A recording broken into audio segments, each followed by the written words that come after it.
여유로운 노후 구독자 여러분, 안녕하세요. 세상에 배신만큼 뼈아픈 고통이 또 있을까요? 특히 그 배신이 내가 세상에서 가장 사랑하고 믿었던 두 사람에게서 비롯된 것이라면 말입니다. 저는 한때 세상에서 가장 행복한 여자라고 생각했습니다. 성공하고 다정한 남편, 화목한 가정을 모두 가졌으니까요. 그 운명의 날 오후가 오기 전까지는요. 웃음소리가 가득했어야 할 그날 오후, 저는 차고 문 뒤에서 온몸이 굳어버렸습니다. 평생을 살아도, 아니 다시 태어난다고 해도 결코 잊을 수 없는 역겨운 광경을 목격하고 말았기 때문입니다. 그날은 토요일 오후였고 저희는 온 가족이 함께 야외 바비큐 파티를 할 계획이었습니다. 남편 민혁 씨는 회사에 급한 문제가 생겨 해결해야 한다며 장을 보러 가는 저를 기다릴 수 없다고 했습니다. 동서인 소라 씨도 몸이 좀 안 좋다며 자기 방으로 올라가 쉬겠다고 했죠. 저는 온 가족에게 맛있는 음식을 해줄 생각에 즐거운 마음으로 마트로 향했습니다. 그런데 갑자기 지갑을 집에 두고 온 것이 생각나 급하게 차를 돌렸습니다. 경기도 외곽에 있는 저희 전원주택에는 주방과 바로 연결되는 넓은 차고가 있어 아주 편리했습니다. 차고에 가까워질수록 제 심장은 조여오는 듯했습니다. 차고 안은 어두웠지만 이상한 소리가 새어나오고 있었습니다. 나지막한 신음소리, 규칙적으로 몰아쉬는 거친 숨소리, 여자의 직감이 제게 좋지 않은 일이 벌어지고 있음을 경고했습니다. 온몸이 떨려왔습니다. 저는 조심스럽게 소리 없이 차고 문으로 다가갔습니다. 그리고 닫힌 문틈으로 안을 들여다본 순간 제 세상은 무너져 내렸습니다. 문틈으로 새어 들어오는 희미한 빛 아래 제 눈에 들어온 것은 결혼기념일 선물로 제가 직접 사준 고급스러운 벤츠 차량 위에서 뒤엉켜 있는 두 개의 몸이었습니다. 단단한 맨등, 어깨 뒤에 있는 익숙한 호랑이 문신. 그 남자는 다른 누구도 아닌 제 남편 강민혁이었습니다. 그리고 길고 검은 머리카락을 풀어헤친 채 쾌락에 빠져 입술을 반쯤 벌리고 있는 여자. 그녀는 바로 시동생의 아내, 제가 친동생처럼 아끼고 사랑했던 동서 박소라였습니다. 두 사람은 제 집에서 제 차 위에서 정사를 나누고 있었습니다. 한 아내이자 형님인 제가 바로 문 밖에서 이 모든 추악하고 역겨운 장면을 목격하고 있다는 사실을 꿈에도 모른 채 말이죠. 귀가 먹먹해지고 목이 바싹 타들어가 아무 말도 할 수 없었습니다. 손에 들고 있던 가방이 바닥으로 툭 떨어지며 둔탁한 소리를 냈습니다. 저는 그저 그 자리에 서서 눈을 동그랗게 뜬 채 눈앞의 광경을 멍하니 바라볼 수밖에 없었습니다. 고통, 분노, 혐오감. 모든 감정이 뒤섞여 제 심장을 갈기갈기 찢어 놓았습니다. 소리를 지르고 싶었습니다. 이 문을 박차고 들어가 저 두 파렴치한 인간들의 위선적인 가면을 갈기갈기 찢어버리고 싶었습니다. 하지만 저는 그러지 않았습니다. 소리를 지른다고요? 머리채를 잡고 싸운다고요? 그건 너무나 흔한 방법입니다. 그건 순간적인 분풀이는 될지언정 다른 사람들, 눈에 저를 미친 여자로 만들 뿐입니다. 그들은 부인할 것이고 제게 모든 잘못을 뒤집어 씌우며 제가 의부증에 걸렸다고 말하겠죠. 아니요, 저는 그들에게 그런 기회를 주지 않을 겁니다. 저는 소리 없이 아주 조용히 뒤로 물러났습니다. 눈물이 쏟아지기 시작했습니다. 하지만 그건 연약함의 눈물이 아니었습니다. 차가운 얼음으로 변해버린 증오의 눈물이었습니다. 저는 다시 차에 올라타 정문으로 차를 몰았습니다. 그리고는 마치 방금 집에 도착한 것처럼 요란하게 초인종을 눌렀습니다. 몇 분 후 현관문이 열렸습니다. 소라 씨였습니다. 그녀는 어느새 단정한 옷으로 갈아입고 머리까지 깔끔하게 묶어 올린 상태였죠. 그녀는 저를 보며 가식적으로 달콤한 미소를 지었습니다. 어머, 형님, 벌써 오셨어요? 아, 지갑을 깜빡해서 다시 가지러 왔어. 저는 제 자신도 놀랄 만큼 태연한 목소리로 대답했습니다. 저는 집 안으로 들어서며 그녀를 스쳐 지나갔습니다. 아직 살짝 부어있는 그녀의 입술을 애써 외면하면서요. 남편도 2층에서 내려왔습니다. 그 역시 깨끗한 실내복으로 갈아입은 후였죠. 왔어, 여보.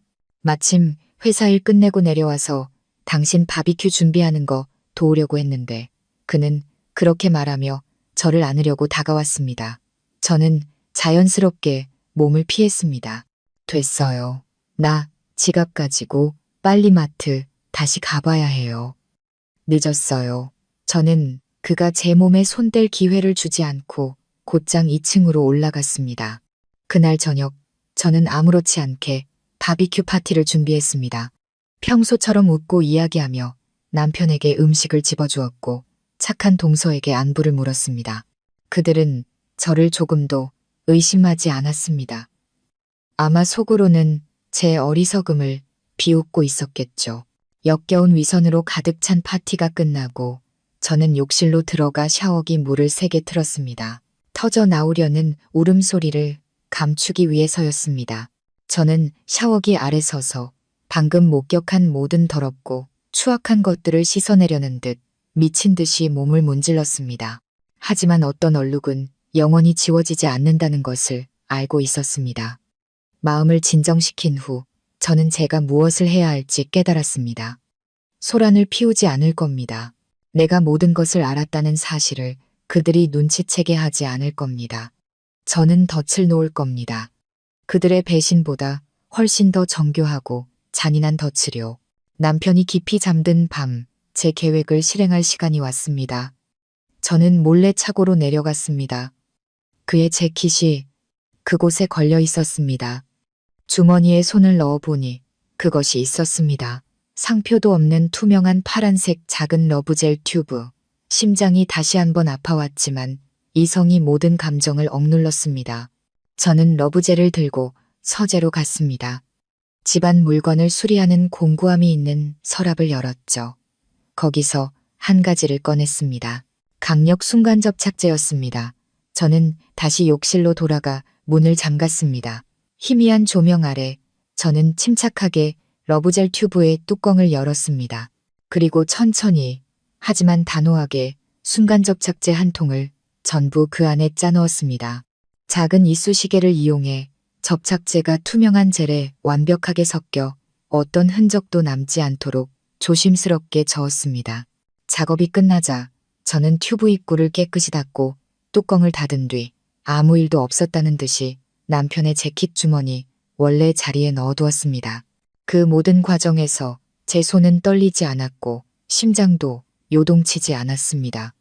머릿속에는 단 하나의 생각뿐이었습니다. 더러운 게임을 하고 싶다고? 그럼 끝까지 하게 해줄게. 내 등 뒤에서 즐기고 싶다고? 그럼 영원히 떨어질 수 없을 만큼 즐겁게 해줄게. 저는 그들이 언제 그것을 사용할지 모릅니다. 내일일 수도 다음 주일 수도 있겠죠. 하지만 제 덫은 이미 놓아졌다는 것을 압니다. 그리고 저는 아무것도 하지 않을 겁니다. 여전히 현명한 아내, 착한 형님으로 있을 겁니다. 저는 그저 조용히 기다릴 겁니다. 그들의 처절한 비명 소리가 울려 퍼질 그날을, 그리고 그 멋진 연극을 감상할 날을요. 과연 저의 잔혹한 덫은 제대로 작동할까요? 그리고 진실이 가장 치욕스러운 방식으로 드러났을 때 배신자들의 비극은 어떻게 펼쳐질까요? 궁금하시다면 여유로운 노후 채널 구독과 알림 설정 부탁드립니다. 이 흥미진진한 이야기의 다음 편을 놓치지 마세요. 그 운명의 밤, 저주받은 러브젤 속에 제 복수의 씨앗을 심은 후 제 안에 또 다른 사람이 깨어난 것 같았습니다. 어제의 서유진, 현명하고 다소 순진하며 남편을 절대적으로 믿었던 아내는 죽었습니다. 그녀는 차고 문 뒤에서 음탕한 소리와 적나라한 배신의 현장에서 죽음을 맞이했습니다. 다음 날 아침에 눈을 뜬 사람은 완전히 다른 서유진이었습니다. 여전히 부드러운 미소, 따뜻한 눈빛을 하고 있었지만 그 뒤에는 저 자신도 놀랄 만큼의 냉철함과 치밀한 계산, 그리고 강철 같은 결단력이 숨어 있었습니다. 저는 제 인생이라는 비극의 배우이자 감독이 될 준비를 마쳤습니다. 그리고 저의 연극은 바로 그날 아침 식사 자리에서 시작되었습니다. 저는 평소보다 일찍 일어나 남편과 사랑하는 동서가 가장 좋아하는 음식들로 가득한 성대한 아침 식사를 준비했습니다. 동서, 소라 씨가 아래층으로 내려왔을 때 그녀는 유난히 밝아 보이는 제 모습에 조금 놀란 듯 했습니다. 그녀는 저를 탐색하는 듯한 눈빛으로 바라봤습니다. 형님, 오늘 무슨 좋은 일 있으세요? 무척 즐거워 보이시네요. 여전히 꿀처럼 달콤한 목소리였습니다. 저는 거울 앞에서 수십 번 연습한 환한 미소를 지어 보였습니다. 별일 아니야, 동서. 그냥 주말이라 쉴 생각에 기분이 좋은가 봐. 저는 그녀에게 다가가 팔짱을 꼈습니다. 꽤 오랫동안 하지 않았던 다정한 행동이었죠. 소라야, 요즘 보니 피부가 좀 건조해 보이네. 에어컨 바람을 너무 많이 쐬어서 그런가 봐. 이따가 우리 둘이 스파 나갈까? 나 최근에 고급 스킨케어 상품권 선물 받았는데 혼자 가기는 좀 심심해서. 소라 씨는 잠시 굳었습니다. 아마 이런 제안은 전혀 예상하지 못했겠죠. 그녀는 저를 한번 보고 계단에서 막 내려오고 있던 제 남편 민혁 씨를 힐끗 쳐다봤습니다. 마치 지시를 기다리는 것처럼요.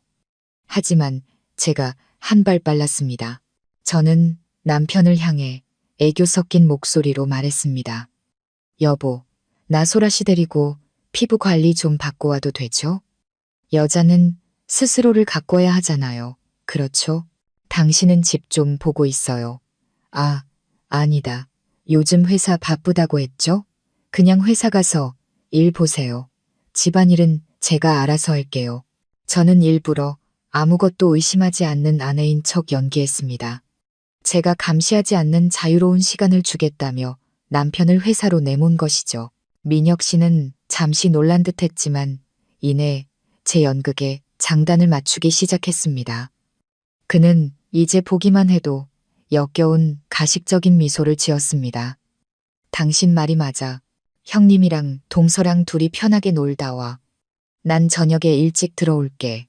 그렇게 저는 동서를 데리고 스파로 향했습니다. 그날 오후 내내 저는 완벽하게 착한 형님 역할을 해냈습니다.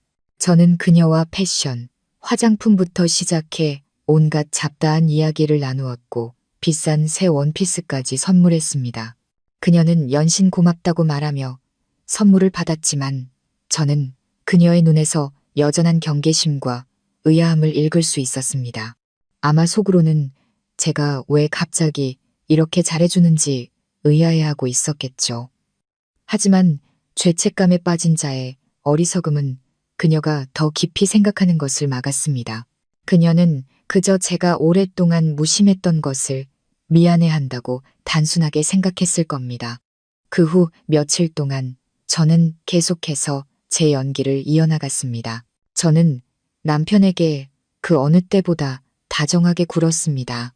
그가 늦게 들어와도 더 이상 잔소리하지 않았습니다. 제가 준비한 특별한 선물이 들어있는 재킷을 포함해 항상 깨끗하고 향기로운 옷을 미리 챙겨주기도 했죠. 소라 씨에게도 마치 친자매처럼 대했습니다. 함께 쇼핑을 가고 맛있는 음식을 해주고 심지어는 아무렇지 않게 남편의 업무 일정을 흘리기도 했습니다. 이번 주에 며칠 출장을 가야 한다거나 이번 주말에는 남편이 혼자 집에 있을 거라는 식으로요. 저는 기회를 만들어주고 있었습니다. 두 죄인이 도저히 거부할 수 없는 달콤한 덧, 완벽한 둘만의 공간을 만들어주고 있었던 겁니다. 저는 그들을 잘 압니다. 자신을 과시하고 싶어하는 가부장적인 남자와 야망 있고 경박한 동서. 제가 감시하지 않는 곳에서 둘만 있게 된다면 그들은 절대 그 즐거운 기회를 놓치지 않을 겁니다.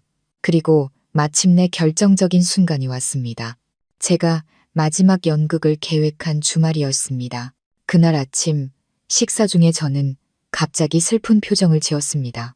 시골에 계신 외할머니가 위독하시다는 전화를 막 받았다고 말했죠. 여보, 나 할머니 뵈러 시골에 좀 다녀와야겠어요. 저는 걱정 가득한 목소리로 남편에게 말했습니다. 할머니 간호해 드리려면 며칠 있어야 할 것 같아요. 집에 있는 동안 건강 잘 챙겨요. 시어머니께서도 그 말을 듣고 걱정하며 안부를 물으셨습니다. 어머니는 좋은 분이셨지만 귀한 아들을 너무 믿는다는 게 흠이었죠. 어머니는 제게 외할머니 잘 돌봐드리고 오라며 집안일은 걱정 말라고 하셨습니다. 민혁 씨는 아주 이해심 많은 척 연기했습니다. 그는 저를 안으며 위로했습니다. 걱정 말고 다녀와. 여기 일은 내가 다 알아서 할게. 할머니 괜찮아지시면 그때 올라와. 저는 그의 눈에서 숨길 수 없는 기쁨의 빛을 언뜻 보았습니다. 그는 이것이 하늘이 준 기회라고 생각했을 겁니다. 동서소라 씨도 연기를 아주 잘했습니다. 그녀는 제 손을 잡고 눈물을 글썽였습니다. 형님, 조심해서 다녀오세요. 걱정 마세요. 형님이랑 어머님은 제가 잘 챙겨드릴게요. 제가 다 잘할게요. 저는 고개를 끄덕이며 억지 미소를 지었습니다. 응, 동서만 믿을게. 저는 일부러 그 말에 힘을 주어 말했습니다. 구독자 여러분, 상처 입은 여자의 인내심은 때로 사자의 분노보다 더 무섭습니다. 저는 시골에 가지 않았습니다. 대신 호텔방을 하나 빌려 멋진 연극이 막을 내리기를 기다렸습니다. 저는 스스로에게 다짐했습니다. 절대 서두르지 말고 침착해야 한다고. 좋은 연극은 배우들이 역할에 몰입하고 클라이맥스에 도달할 시간이 필요한 법이니까요. 그 시간 동안 저는 집에 전혀 전화를 하지 않았습니다. 두 죄인에게 완벽한 자유를 주기 위해서였죠. 저는 그들이 집에서 얼마나 행복해하고 있을지 상상할 수 있었습니다. 분명 즐거운 점심을 먹었을 것이고 그 후에는 둘만 있을 핑계를 찾았겠죠. 저는 일부러 주말에 가족들이 쉬러 가는 외곽의 별장 열쇠 꾸러미를 집에 두고 왔습니다. 그곳은 완벽하게 사적이고 은밀한 공간으로 미래를 즐기기에 더할 나위 없는 천국이었죠. 그리고 저는 그들이 제 힌트를 놓치지 않을 것이라고 확신했습니다. 저녁 7시쯤 제가 초조해지기 시작할 무렵 전화벨이 울렸습니다. 시동생 민준 씨의 번호였습니다. 심장이 쿵쾅거렸습니다. 연극이 클라이맥스로 치닫고 있었습니다. 하지만 저는 바로 전화를 받지 않았습니다. 벨이 길게 울리도록 내버려 두다가 끊어버렸죠. 몇 초 후 민준 씨에게서 다시 전화가 왔습니다. 여전히 침묵. 저는 제가 전화를 받지 않을수록 그가 더 당황하리라는 것을 알았습니다. 약 5분 후 다른 번호로 전화가 걸려왔습니다. 시어머니셨습니다. 이번에는 받았습니다. 여보세요, 어머니, 저예요. 저는 마치 긴 여행 끝에 막 잠에서 깬 것처럼 잠긴 목소리를 냈습니다. 얘야, 큰일 났다. 민혁이랑 소라가 걔들이 큰일이 났어. 어머니의 목소리는 거의 울먹이고 있었습니다. 제 마음속에서는 차가운 희열이 솟구쳤지만 겉으로는 완벽하게 연기했습니다. 네? 민혁 씨랑 소라 씨가요? 무슨 일인데요? 어머니. 일단 진정하시고 말씀해 보세요. 민준이가 방금 나한테 전화를 했는데 어머니는 말을 잇지 못했습니다. 민준이가 그러는데 민혁이랑 소라가 우리 별장에 있나 봐. 거기서 뭘 했는지는 모르겠는데 지금 둘 다 상태가 이상하대. 민준이가 그러는데 침실 안에서 비명소리랑 살려달라는 소리가 들리는데 문이 안에서 잠겨 있다는 거야. 아무리 불러도 대답도 없고 너무 무서워서 나한테 전화를 했어. 얘야, 혹시 집에 도둑이라도 든 걸까? 아니면 걔들한테 무슨 일이 생긴 걸까? 어머니의 공포는 진짜였습니다. 아들과 막내 며느리를 진심으로 걱정하고 계셨죠. 어머니는 그들이 겪고 있는 사고가 바로 그들 스스로가 자초했으며 제가 불을 지폈다는 사실은 꿈에도 모르고 계셨습니다. 어머니, 세상에 어떻게 그런 일이. 저는 전화기에 대고 소리쳤습니다.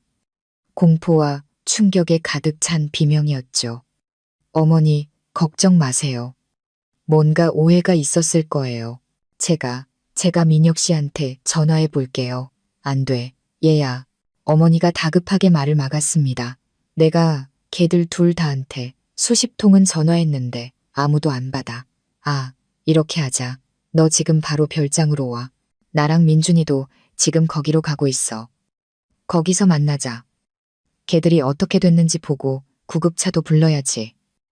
어서 오너라. 어머니는 제가 거절할 틈도 주지 않고 전화를 끊었습니다.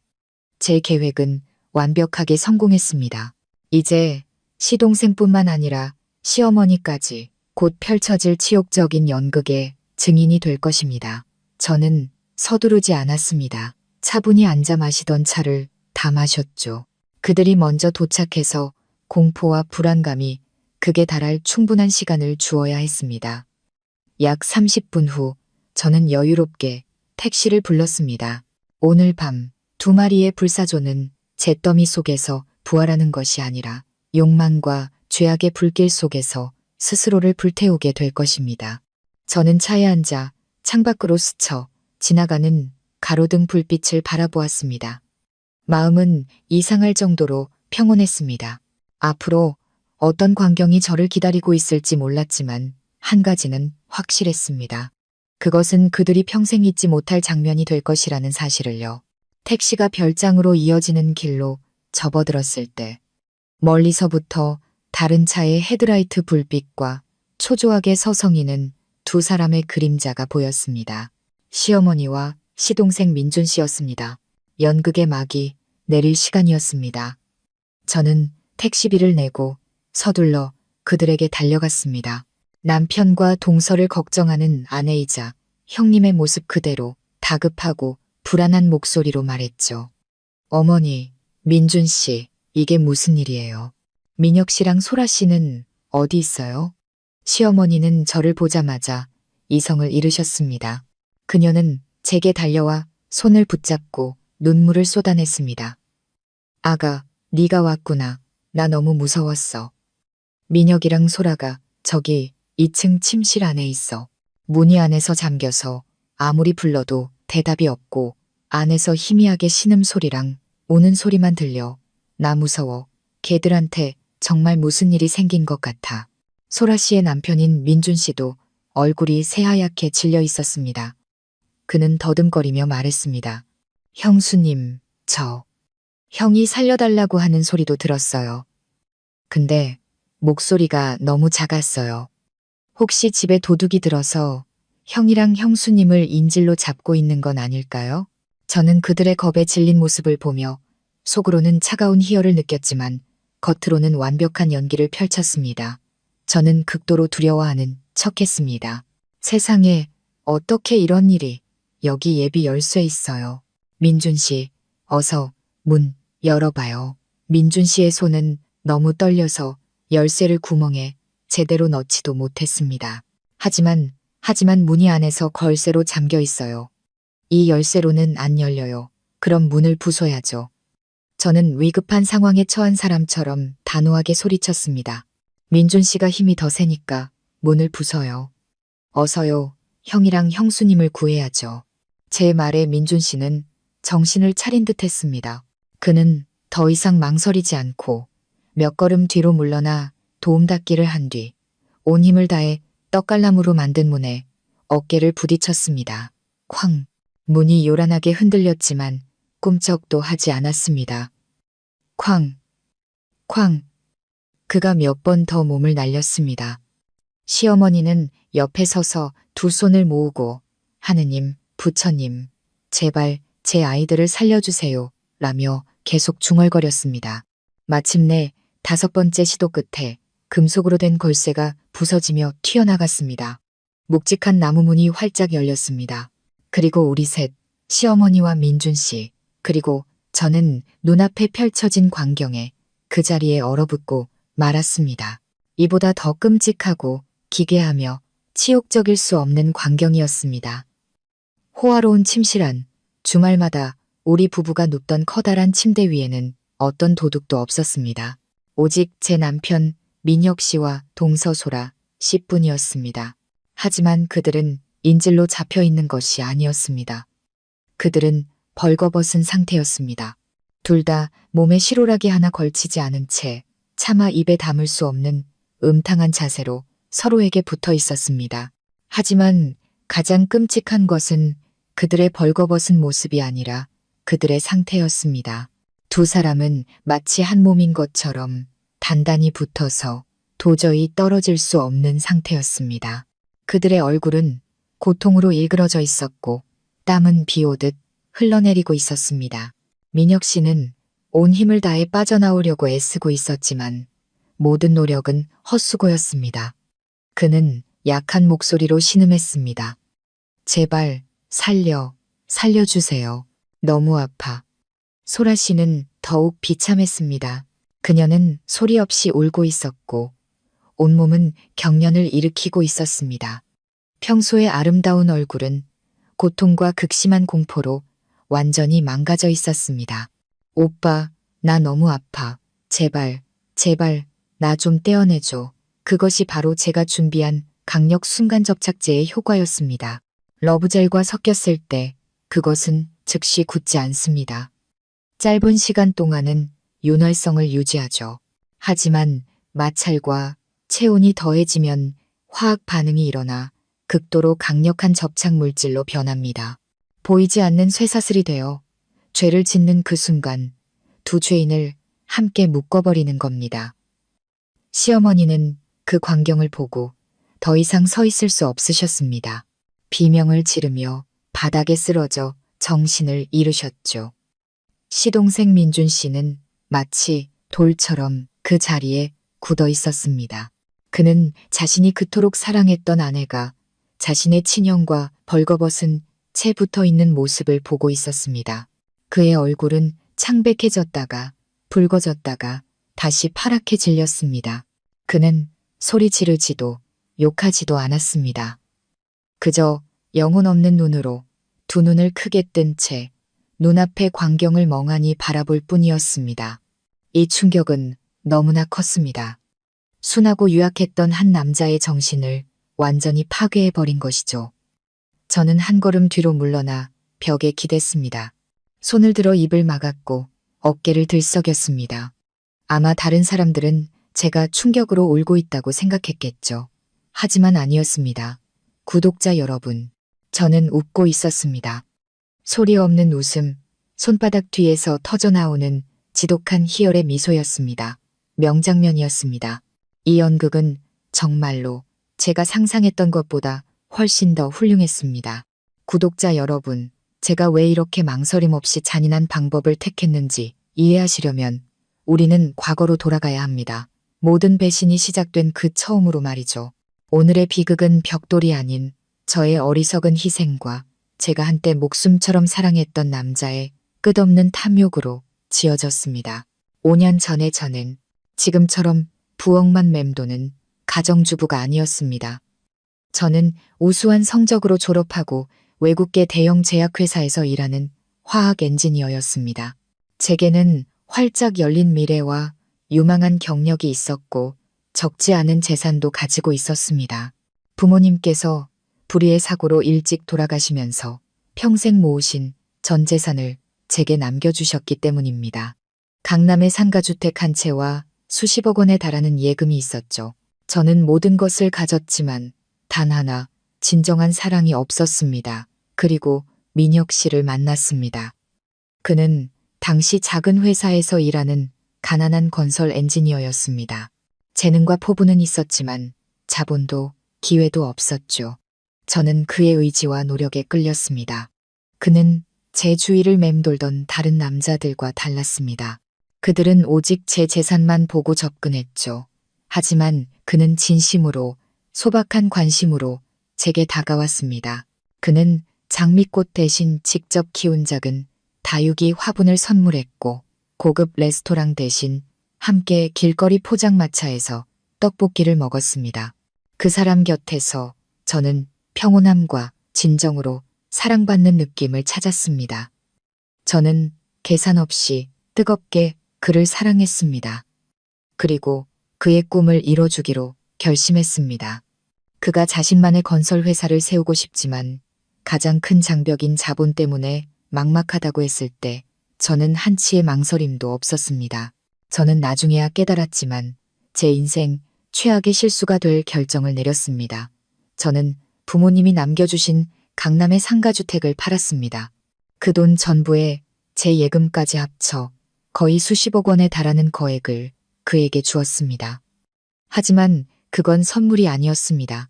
저는 돈과 사랑은 명확히 구분해야 한다는 것을 알 만큼 똑똑했으니까요. 우리는 함께 YM건설이라는 유한회사를 설립했습니다. 법적으로 저는 70%의 지분을 가진 최대 주주였습니다. 그는 노동력과 전문성을 제공하는 대가로 30%의 지분을 갖고 대표이사직을 맡았죠. 하지만 그가 달콤한 말로 저를 설득했습니다. 유진아, 당신은 여자인데 왜 이렇게 머리 아픈 사업에 나서려고 해? 남자가 아내 이름으로 회사를 운영하면 다른 사람들이 나를 능력 없고 처가에 얹혀 사는 놈이라고 비웃을 거야. 당신 남편이 그런 취급받는 거 원해. 그냥 당신은 내가 대표를 맡게 해주고 뒤에서 든든한 버팀목이 되어줘. 가정을 돌보는 현명한 아내가 되어줘. 약속할게. 절대 당신의 마음을 배신하지 않을게. 내가 버는 모든 건 다 당신 거야. 저는 그 약속을 믿었습니다. 남자의 자존심과 남편의 체면이라는 말에 눈이 멀었던 거죠. 저는 동의했습니다. 서류에 서명하고 조용한 주주로만 남는 것에 동의했습니다. 저는 유망했던 제 경력을 포기하고 오직 그와 가정을 위해 헌신하는 가정주부가 되었습니다. 저는 제 돈, 제 경력, 그리고 제 인생의 주도권까지 모든 것을 그에게 넘겨주었습니다. 제 희생이 영원한 사랑으로 보답받을 것이라는 순진한 믿음과 함께요. YM건설은 민혁 씨의 경영 능력과 저의 든든한 재정 지원 아래 눈부시게 성장했습니다. 그는 정말 재능이 있었고 기회가 주어지자 그 재능을 마음껏 펼쳤습니다. 연이어 대형 공사를 수주하며 업계에서 신뢰를 쌓았죠. 돈이 물처럼 들어오기 시작했습니다.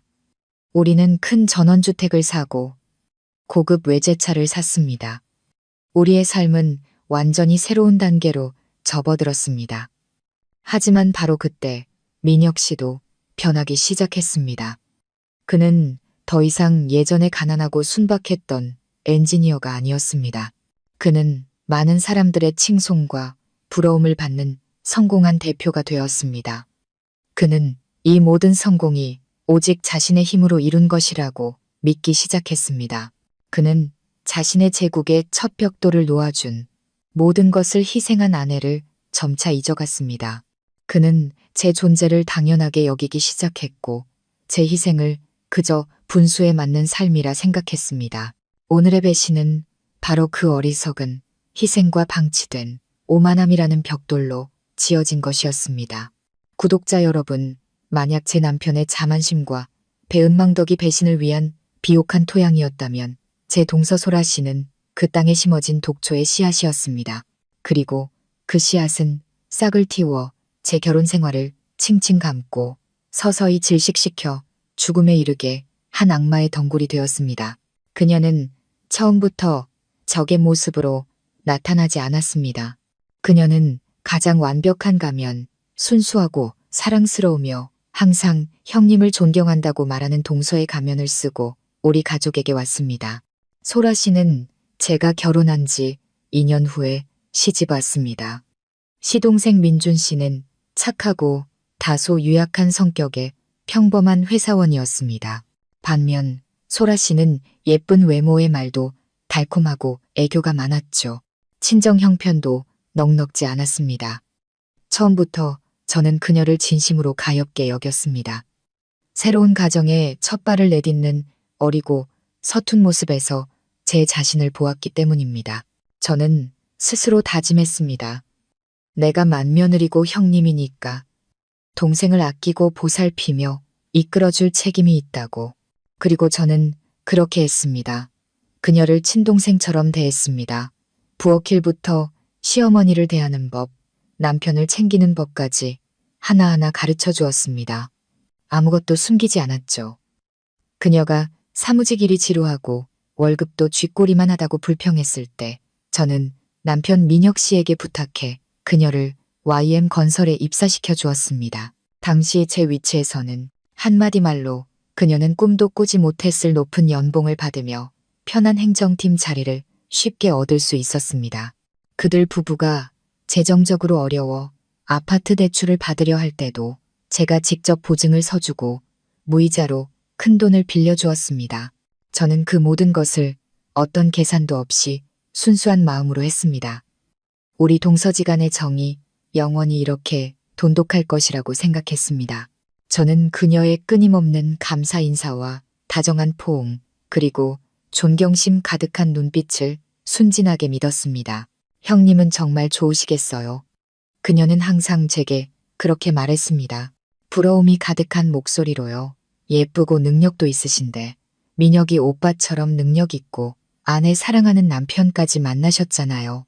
제가 형님 반만이라도 닮았으면 소원이 없겠어요. 당시 저는 그 말을 들으며 그저 기쁘고 자랑스러웠습니다. 저는 깨닫지 못했습니다. 그 존경의 가면 뒤에 질투와 증오의 불길이 조용히 타오르고 있었다는 것을요. 그녀는 저를 존경한 것이 아니었습니다. 제가 가진 모든 것을 갈망했습니다. 이 저택에서의 풍족한 삶을, 시어머니의 인정을, 그리고 가장 중요하게는 제 성공하고 권력 있는 남편을 탐냈습니다. 그녀는 아주 교묘하게 계획을 실행하기 시작했습니다. 그녀는 절대 제 흉을 보지 않았습니다. 오히려 모든 사람 앞에서 저를 칭찬했죠. 하지만 그건 숨은 의도가 있는 독이 든 칭찬이었습니다. 시어머니 앞에서는 아무렇지 않게 말했죠. 어머니, 오늘 보니까 형님이 또 새 명품 가방 사셨더라고요. 정말 예뻐요. 역시 형님은 안목이 있으세요. 칭찬인 척했지만 시어머니 머릿속에 제가 돈을 함부로 쓰고 샀지만 부리는 며느리라는 생각을 은근히 심어준 겁니다. 제 남편 앞에서는 다른 방법을 썼습니다. 그녀는 업무를 묻는다는 핑계로 그에게 접근한 뒤 연약하고 불쌍한 척했습니다. 아주버님, 저 요즘 너무 힘들어요. 제 남편은 현실에 안주하고 발전할 생각이 없어서요. 아주버님을 보면 정말 존경스러워요. 제 남편도 아주버님처럼 결단력 있고 남자다운 면이 조금이라도 있었으면 좋겠어요. 그녀는 자기 남편을 깎아내려 제 남편을 치켜 세웠습니다. 민혁 씨 안에 점점 커져가던 자만심과 가부장적인 면을 정확히 공략한 것이죠. 그리고 그녀는 은밀하게 유혹하기 시작했습니다. 제가 집에 없을 때 일부러 얇은 잠옷을 입고 민혁 씨 앞에서 서성였습니다. 물 한 잔을 건네면서 그의 손을 스치기도 했죠. 한밤중에 의미심장한 이모티콘과 함께 안부를 묻는 메시지를 보내기도 했습니다. 그리고 제 남편 민혁 씨는요. 명예의 정점에 서서 가정주부, 아내에게 실증을 느끼기 시작했던 그가 신선하고 달콤하며 존경심 가득한 유혹을 어떻게 뿌리칠 수 있었을까요? 그는 그녀의 덫에 빠졌습니다. 그들은 제 등 뒤에서 그리고 민혁 씨의 친동생 등 뒤에서 죄악의 관계를 시작했습니다. 그들은 저를 바보로 만들었습니다. 너무나 완벽하게 다정한 아주버님과 재수 씨 연기를 펼쳤죠. 그들은 공동 업무라는 핑계로 밖에서 몰래 만났습니다. 심지어 제가 직접 목격했던 그 운명의 오후처럼 뻔뻔하게도 제 집 안에서 제 차 위에서 바람을 피웠습니다. 제가 애지중지 키운 독사는 더 이상 몰래 질투만 하는 것이 아니었습니다. 그것은 제 심장을 향해 치명적인 동리를 드러내고 물어뜯기 시작했습니다. 하지만 그녀는 몰랐습니다. 막다른 길에 몰린 여자는 그저 올기만 하는 것이 아니라 그 독사의 동리를 모두 부러뜨릴 방법을 찾는다는 것을요. 구독자 여러분, 다시 별장 침실에 끔찍했던 그 장면으로 돌아가 보겠습니다. 시어머니는 기절하셨고 시동생 민준 씨는 돌처럼 굳어 있었습니다. 그리고 두 죄인, 제 남편과 동서는 여전히 침대 위에서 고통스럽게 신음하며 붙어 있었습니다. 방 안에 소름 끼치는 정적은 그들의 희미한 신음소리와 민준 씨의 거친 숨소리만이 깨고 있었습니다. 잠시 동안의 극도의 희열이 지나간 후 저는 빠르게 평정을 되찾았습니다. 제 연극이 여기서 끝날 수 없다는 것을 알았기 때문입니다. 저는 마지막 순간까지 이 연극의 감독이 되어야 했습니다. 이성을 유지하고 있는 유일한 사람은 저였습니다. 저는 다가갔습니다. 그 두 파렴치한 인간들을 돕기 위해서가 아니라 시어머니를 깨우기 위해서였습니다. 어머니, 어머니, 정신 좀 차려보세요. 몇 번 세게 흔들자 시어머니께서 천천히 눈을 뜨셨습니다. 여전히 멍한 눈빛이었습니다. 침대 위의 광경을 다시 본 순간 어머니는 다시 울음을 터뜨리셨습니다. 세상에, 이게 무슨 업보람. 우리 집안이 어쩌다 이 꼴이 됐을까. 저는 어머니를 위로하지 않았습니다. 그저 차갑게 말했죠. 제 목소리는 그 순간 권위로 가득 차 있었습니다. 어머니, 지금은 우실 때가 아니에요. 지금 해야 할 일은 구급차를 부르는 거예요. 이 동네 사람들 전부 이 사실을 알게 되길 원하세요? 제 말은 마치 찬물과 같았습니다. 시어머니는 정신이 번쩍 드신 듯 했습니다. 맞습니다. 이 일이 시끄러워지면 저 두 사람뿐만 아니라 온 가족이 얼굴을 들고 다닐 수 없게 될 겁니다. 어머니는 서둘러 눈물을 닦고 떨리는 손으로 휴대폰을 꺼내셨지만 너무 떠셔서 번호를 누르지도 못하셨습니다. 제가 할게요. 저는 어머니의 손에서 휴대폰을 낚아챘습니다. 그리고 침착하게 119를 눌렀습니다. 네, 119입니다. 안녕하세요. 저는 말했습니다. 위급한 상황에 처한 사람처럼 일부러 다급하고 불안한 목소리를 냈죠. 저희 가족 중에 사고를 당한 사람이 있어요. 2명인데요. 그들이 서로 몸이 붙어서 떨어지질 않아요. 상태가 아주 위독해 보여요. 주소는 피닉스 빌리지 12호입니다. 제발 빨리 와주세요. 저는 일부러 크고 명확하게 말했고 몸이 붙었다는 두 단어를 강조하는 것을 잊지 않았습니다. 저는 119 신고는 항상 녹음된다는 것을 알고 있었습니다. 제 말은 이 기괴한 사고에 대한 첫 번째 증거이자 가장 객관적인 진술이 될 것이었습니다. 전화를 끊은 후 저는 여전히 넋 나간 사람처럼 부동자세로 서 있는 민준 씨를 향해 돌아섰습니다. 저는 다가가 그의 어깨에 손을 얹었습니다. 민준 씨, 정신 차려요. 당신은 남자잖아요. 강해져야죠. 그는 멍한 눈으로 저를 올려다보았습니다. 형수님, 왜 소라가, 왜 형이, 나도 몰라요. 저는 고개를 저으며 동정심 가득한 목소리로 말했습니다. 하지만 지금은 이유를 물을 때가 아니에요. 두 사람을 병원으로 옮기는 게 먼저예요. 약 15분 후 구급차 사이렌 소리가 문 밖에서 요란하게 울렸습니다. 남자 구급대원 2명과 여자 간호사 1명이 급하게 들것을 밀고 집 안으로 들어왔습니다.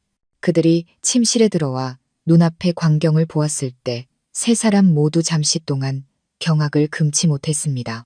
아마 그들의 경력 전체를 통틀어 이렇게 기괴한 사고는 처음이었을 겁니다. 잠시 놀란 후 그들은 빠르게 전문적인 태도를 되찾았습니다. 이렇게 된 지 얼마나 됐습니까?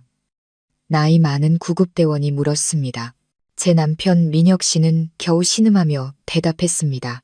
한 시간 정도. 아, 너무 아파요. 선생님, 제발 저희 좀 살려주세요. 구급대원들은 상태를 확인하기 시작했습니다.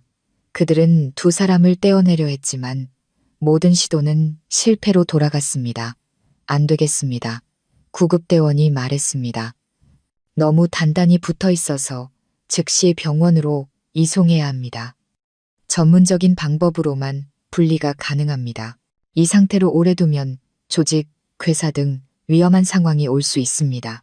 그리고 가장 치욕적인 연극이 시작되었습니다.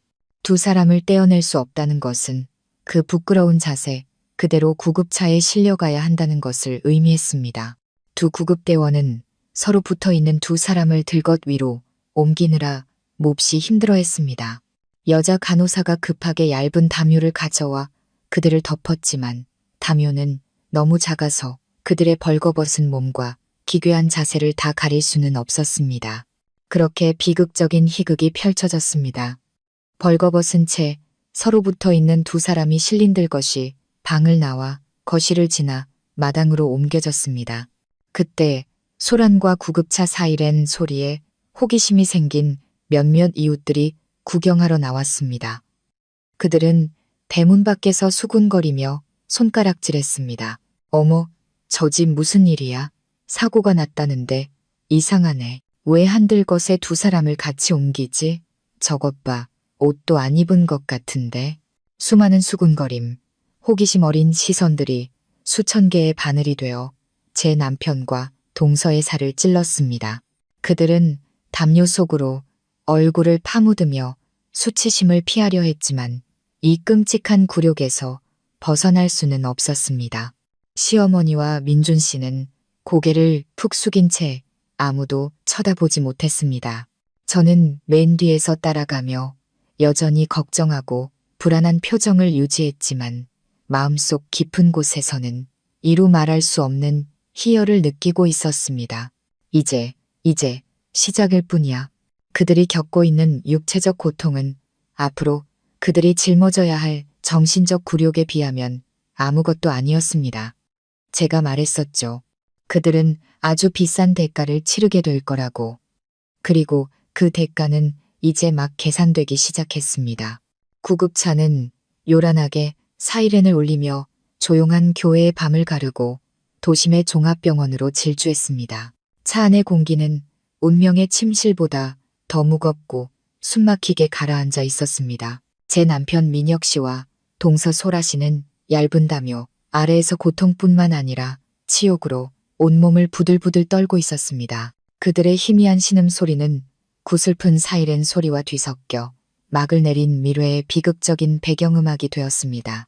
저와 시어머니 그리고 민준 씨는 맞은편 좌석에 앉아 아무 말도 하지 않았습니다. 각자 자신만의 폭풍우 속에서 허우적거리고 있었죠. 차가 병원 응급실 앞에 멈춰섰을 때 혼란스럽고 희극적인 장면이 다시 이어졌습니다. 미리 연락을 받은 간호사와 의사들이 급하게 침대차를 밀고 마중 나왔습니다. 하지만 그들이 상태를 확인하기 위해 담요를 들쳤을 때 모두 잠시 동안 할 말을 잃고 말았습니다. 복도에 있던 다른 환자들과 보호자들의 호기심, 어린 시선과 수군거림이 다시 한번 우리에게 쏟아졌습니다. 그 수군거림은 또다시 우리 가족의 마음에 깊은 상처를 냈습니다. 시어머니께서는 민준 씨의 팔을 꽉 붙잡아야 겨우 서 계실 수 있었습니다. 항상 단정하게 빗어 올렸던 머리는 이제 헝클어져 있었고 순식간에 10년은 늙어 보이셨습니다. 민준 씨는 그저 멍하니 아내와 형이 실려 들어가는 응급실 문을 영혼 없는 눈으로 바라볼 뿐이었습니다. 그가 무슨 생각을 하고 있었을지 아마 그의 마음은 완전히 텅 비어 있었을 겁니다. 우리는 밖에서 기다리라는 말을 들었습니다. 시간은 느리고 무겁게 흘러갔고 매 순간이 고문과 같았습니다. 저는 차가운 대기실 의자에 앉아 굳게 닫힌 응급실 문을 바라보았습니다. 마음속에는 조금의 걱정도 없었습니다. 저는 그들의 생명을 걱정하지 않았습니다. 순간 접착제가 독성이 있기는 하지만 희석되었고 피부에만 닿았기 때문에 목숨을 앗아갈 수는 없다는 것을 알았기 때문입니다. 그것은 오직 고통과 굴욕만을 줄 뿐입니다. 그리고 그것이 바로 제가 원했던 것입니다. 저와 시어머니는 차가운 대기실 의자에 앉아 있었습니다. 어머니는 더 이상 울지 않으셨습니다. 그저 돌처럼 굳어 멍한 눈으로 허공을 응시하고 계셨죠. 어머니의 침묵은 울음소리보다 더 무서웠습니다. 저는 어머니의 마음속에서 하나의 세계가 무너져 내리고 있음을 알았습니다. 시어머니는 강하고 다소 독단적인 분이셨습니다. 일찍 남편을 여의고 혼자 힘으로 두 아들을 훌륭하게 키워내셨죠. 평생 어머니의 가장 큰 자부심이자 유일한 삶의 이유는 두 아들이었습니다. 어머니는 항상 자신이 성공하고 효심 깊은 두 아들을 키워냈다고 자랑스러워하셨습니다. 큰아들 민혁은 능력 있는 대표로 집안의 경제적 기둥이었고 작은아들 민주는 착하고 순해서 어머니의 정신적 의지처였습니다. 어머니는 우리 가정이 어떤 흠도 없는 모범적이고 화목하며 행복한 가정이라고 굳게 믿으셨습니다. 어머니는 저도 매우 아껴주셨습니다. 저는 알고 있었습니다. 제가 집안일을 잘 꾸리고 무엇보다 어머니의 귀한 아들의 성공을 든든하게 뒷받침하는 며느리였기 때문이죠. 또한 어머니는 민혁 씨의 성공에 제가 큰 역할을 했다는 것을 아셨기에 저를 존중하는 면도 있었습니다. 우리의 고부 관계는 아주 가깝지는 않았지만 항상 일정한 존중이 있었습니다. 하지만 그 모든 자부심과 믿음이 단 하룻밤 사이에 산산조각 나버렸습니다. 어머니가 항상 자랑스러워하던 능력 있고 모범적인 큰아들은 알고 보니 자신의 재수 씨와 바람을 피우는 파렴치한 놈이었습니다. 착하고 순하다고 생각했던 작은아들은 아내와 친형에게 배신당하는 것도 모르는 무능한 남편이었습니다. 그리고 항상 예뻐해주던 상냥한 막내 며느리는 아주버님을 유혹한 불여우 같은 여자였습니다. 어머니가 가장 사랑하고 믿었던 세 사람이 모두 어머니를 배신했고 어머니의 모범적인 가정을 세상의 웃음거리로 만들어버렸습니다. 이 충격은 황혼기에 접어든 한 여성이 감당하기에는 너무나 컸습니다. 어머니는 저를 돌아보셨습니다. 그 눈에는 더 이상 시어머니의 엄격함이나 권위가 없었습니다. 오직 극도의 피로감, 공허함, 그리고 깊은 수치심만이 남아 있었습니다. 아가, 어머니가 쉬고 약한 목소리로 입을 열었습니다. 너는 이 사실을 오래전부터 알고 있었니? 저는 침묵했습니다. 제 침묵이 바로 대답이었습니다. 어머니는 희미하게 고개를 끄덕이셨고 쓴웃음이 입가에 번졌습니다. 그렇구나. 내가 정말 어리석은 늙은이였어. 집안에서 이런 끔찍한 일이 벌어지고 있는데 나는 까맣게 모르고 있었다니. 난 항상 그 애들을 자랑스러워했는데 내가 너한테 정말 미안하다. 너 혼자서 그 시간 동안 얼마나 힘들었니? 어머니는 주름지고 떨리는 손을 들어 제 손을 잡으셨습니다. 미안하다, 아가. 내가 좋은 시어머니가 되어주지 못했어. 내가 너무 눈이 멀어서 그 애들의 달콤한 말과 가식적인 모습에 속아 넘어갔구나. 결국 내 어리석음이 그 애들이 너를 괴롭히는 걸 도운 셈이 됐어. 정말 미안하다. 어머니는 흐느끼기 시작했습니다. 완전히 무너져 내린 한 어머니의 후에 가득한 울음이었습니다. 저는 어머니의 그토록 약한 모습을 처음 보았습니다. 저는 어머니를 바라보며 복잡한 감정에 휩싸였습니다. 더 이상 어머니가 밉지 않았습니다. 그저 안쓰러울 뿐이었습니다. 어머니도 피해자였습니다. 자신이 그토록 사랑했던 자식들의 거짓말에 속은 피해자. 저는 조용히 어머니의 손을 꽉 잡았습니다. 어머니, 그런 말씀 마세요. 이미 일어난 일인걸요. 이제 와서 누구를 탓해도 소용없어요. 지금은 어머니께서 건강을 챙기셔야 해요. 어머니까지 쓰러지시면 이 집은 누가 지켜요. 제 말은 어머니께 작은 힘이 된 듯했습니다. 어머니는 울음을 그치고 고개를 끄덕이셨습니다. 그래, 내가 쓰러지면 안 되지. 내가 정신 차리고 저 못된 놈들을 마주해야지. 내 자식들을 내가 다시 가르쳐야지. 어머니는 저를 바라보셨습니다. 눈빛이 한결 단호해져 있었습니다. 아가, 솔직하게 말해다오. 이 사고, 네가 꾸민 일이니? 어머니의 질문은 부드러웠지만 칼날처럼 날카롭게 제 비밀을 파고들었습니다. 저는 순간 멈칫했지만 거짓말하지 않기로 결심했습니다. 어머니의 눈을 똑바로 바라보며 조용히 고개를 끄덕였습니다. 저는 어머니께서 분노하며 저를 사악한 며느리라고 욕하실 줄 알았습니다. 하지만 아니었습니다. 어머니는 그저 깊은 한숨을 내쉬셨습니다. 그래, 이해한다. 네가 옳았어. 염치를 모르는 짐승 같은 놈들에게는 비정상적인 방법으로 교훈을 줘야지. 내가 해야 할 일을 네가 대신해 주었구나. 고맙다. 아가, 시어머니의 그 말씀은 제 마음속에 모든 무거운 짐을 내려놓게 했습니다. 저는 이 순간부터 더 이상 혼자 싸우지 않아도 된다는 것을 알았습니다. 저는 이 집안에서 가장 강력한 동맹을 얻었습니다. 그리고 저의 복수극은 이제야 비로소 더 치열하고 무자비한 새로운 단계로 접어들게 된 것입니다. 구독자 여러분, 그날 밤 시어머니의 고갯집과 감사 인사는 예상치 못한 전환점이 되었습니다. 그것은 단순히 같은 고통을 겪는 두 여자의 이해를 넘어 강력하고 놀라운 동맹의 시작이었습니다. 저는 이 비극을 끝내고 배신자들에게 가장 합당한 대가를 치르게 하려면 순간접착제 하나만으로는 부족하다는 것을 알았습니다. 저는 결정적인 한 방을 날려야 했습니다. 그들의 죄악적인 사랑뿐만 아니라 그 죄를 키운 물질적 기반과 오만함까지 완전히 무너뜨릴 수 있는 치명적인 한 수를요. 민혁 씨와 소라 씨의 수술은 거의 3시간 동안 계속되었습니다. 그 기나긴 시간 동안 저와 시어머니 그리고 민준 씨는 병원 복도에서 조용히 앉아 있었습니다. 아무도 말을 하지 않았고 각자 다른 생각에 잠겨 있었죠. 민준 씨는 고개를 숙인 채 앉아 있었습니다. 넓은 어깨가 계속해서 들썩였고 이따금 벽을 세게 내리쳤습니다. 극도의 무력감을 표출하는 것이었죠. 시어머니는 처음에 충격에서 벗어나 무서울 정도의 냉정함을 되찾으셨습니다. 허리를 꼿꼿이 세우고 눈을 감고 계셨지만 저는 어머니의 머릿속에서 분노와 계산의 폭풍이 몰아치고 있음을 알 수 있었습니다. 수술실 불이 꺼지고 피곤한 표정의 의사가 나왔습니다.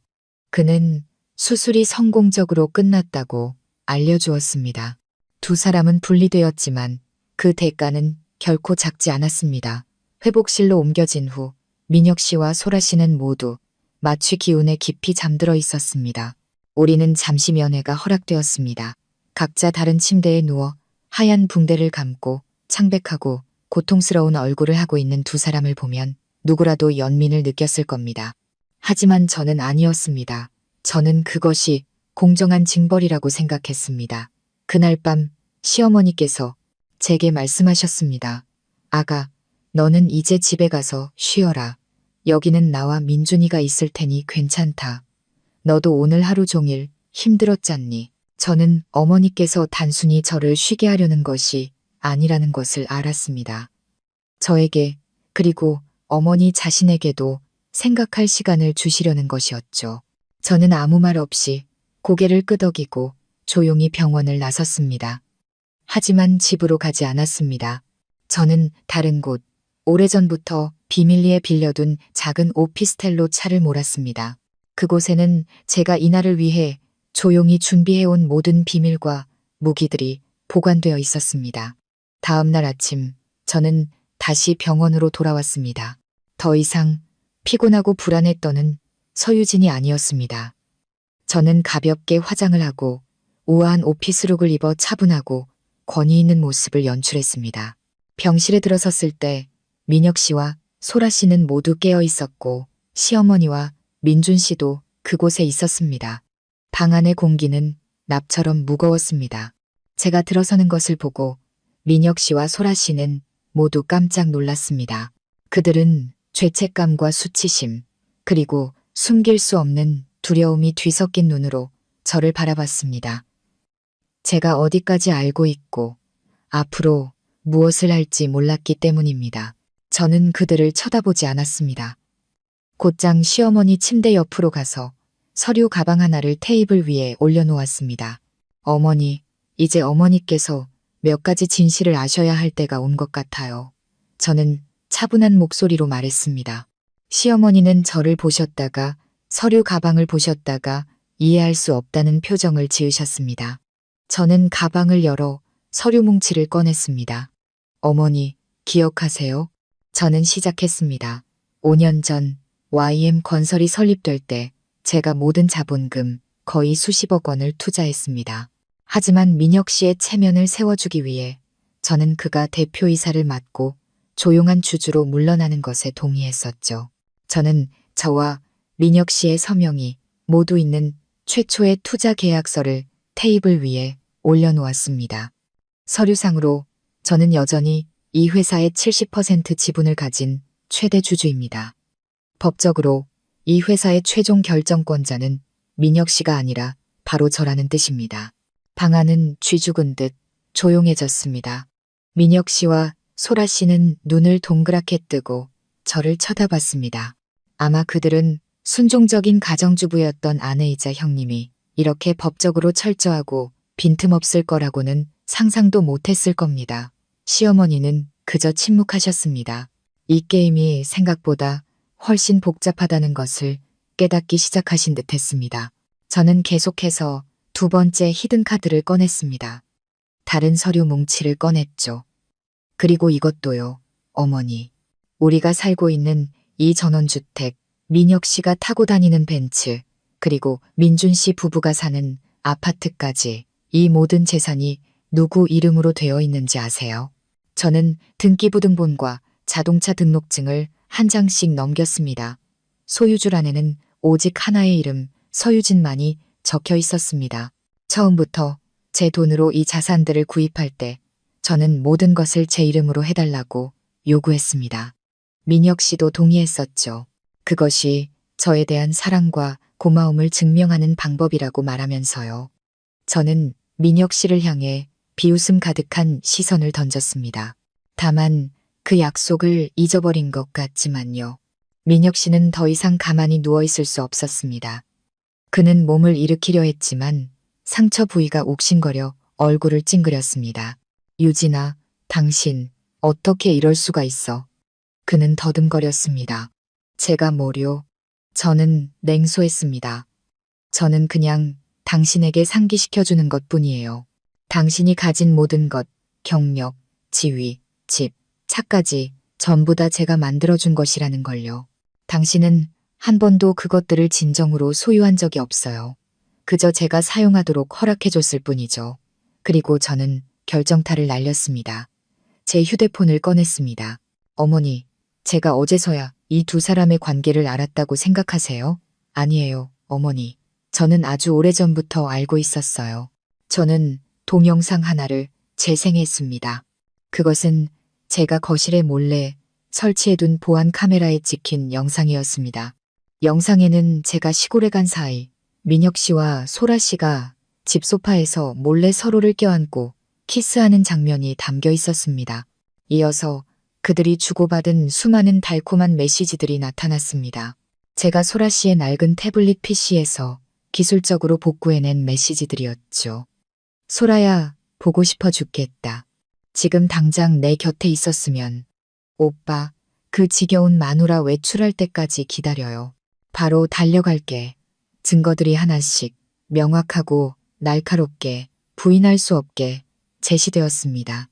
그것들은 마치 거대한 망치처럼 계속해서 내리쳐 모든 변명과 위선을 산산조각 냈습니다. 저의 결정적인 한 수가 던져졌습니다. 저는 그들에게 제 재정적인 힘만 보여준 것이 아니었습니다. 저는 그들의 배신이 일시적인 실수가 아니라 오랫동안 계획되고 거짓으로 가득 찬 과정이었음을 증명하는 더러운 진실 전부를 폭로했습니다. 구독자 여러분, 부인할 수 없는 모든 증거가 드러나고 두 죄인의 진짜 얼굴이 무자비하게 벗겨졌을 때 가장 비참한 연극이 시작되었습니다. 재산, 명예, 그리고 가족의 정까지 모든 것을 잃을 위기에 처하자 민혁 씨와 소라 씨는 뉘우치는 연기를 하는 것 외에 다른 선택지가 없었습니다. 먼저 시작한 것은 제 남편 민혁 씨였습니다. 그는 아픈 상처도 아랑곳하지 않고 병상에서 기어 내려왔습니다. 비틀거리며 다가오더니 저와 시어머니 앞 차가운 바닥에 털썩 무릎을 꿇었습니다. 어머니, 유진아, 내가 잘못했어. 그는 눈물로 범벅이 된 얼굴을 들었습니다. 다 내 잘못이야. 내가 정말 쓰레기 같은 놈이었어. 남편 자격도 없고 형 자격도 없는 놈이야. 내가 귀신에 씌었었나 봐. 한순간에 유혹에 넘어가서 이런 짐승 같은 짓을 저질렀어. 어머니, 그리고 유진아, 제발 한 번만 용서해줘. 다시는 이런 일 없을 거라고 맹세할게. 소라랑은 완전히 끝낼게. 오직 당신과 우리 가족만 보고 살게. 제발 나버리지 마, 유진아. 그는 절박하게 울며 애원했습니다. 여자들의 약한 마음에 마지막 남은 정에 매달리려 했습니다. 그의 파트너인 소라 씨도 뒤지지 않았습니다. 그녀도 몸을 일으키려 애썼지만 상처가 더 아팠는지 침대에 엎드린 채 흐느끼기 시작했습니다. 어머니, 형님, 저도 잘못했어요. 그녀는 울먹이며 말했습니다. 제가 정말 염치 없는 불효였어요. 다 저 때문이에요. 제가 조신하지 못해서 아주버님을 유혹했어요. 형님의 믿음을, 우리 가족 모두의 믿음을 저버렸어요. 용서해달라는 말도 못하겠어요. 다만 제발 제 잘못 때문에 아주버님을 버리지는 말아주세요. 아주버님은 아직 형님을 많이 사랑하세요. 모든 죄는 저 혼자 짊어지고 갈게요. 구독자 여러분, 보이시나요? 이 순간까지도 그녀는 연기를 하고 있었습니다. 모든 죄를 자신에게 돌리고 스스로를 불쌍한 희생양으로 만들어서 동정심을 얻고 두 사람 모두의 죄를 가볍게 하려 한 것입니다.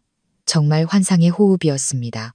한 명은 순간의 유혹을 탓하고 다른 한 명은 모든 책임을 지겠다고 하고 완벽한 연극이었죠.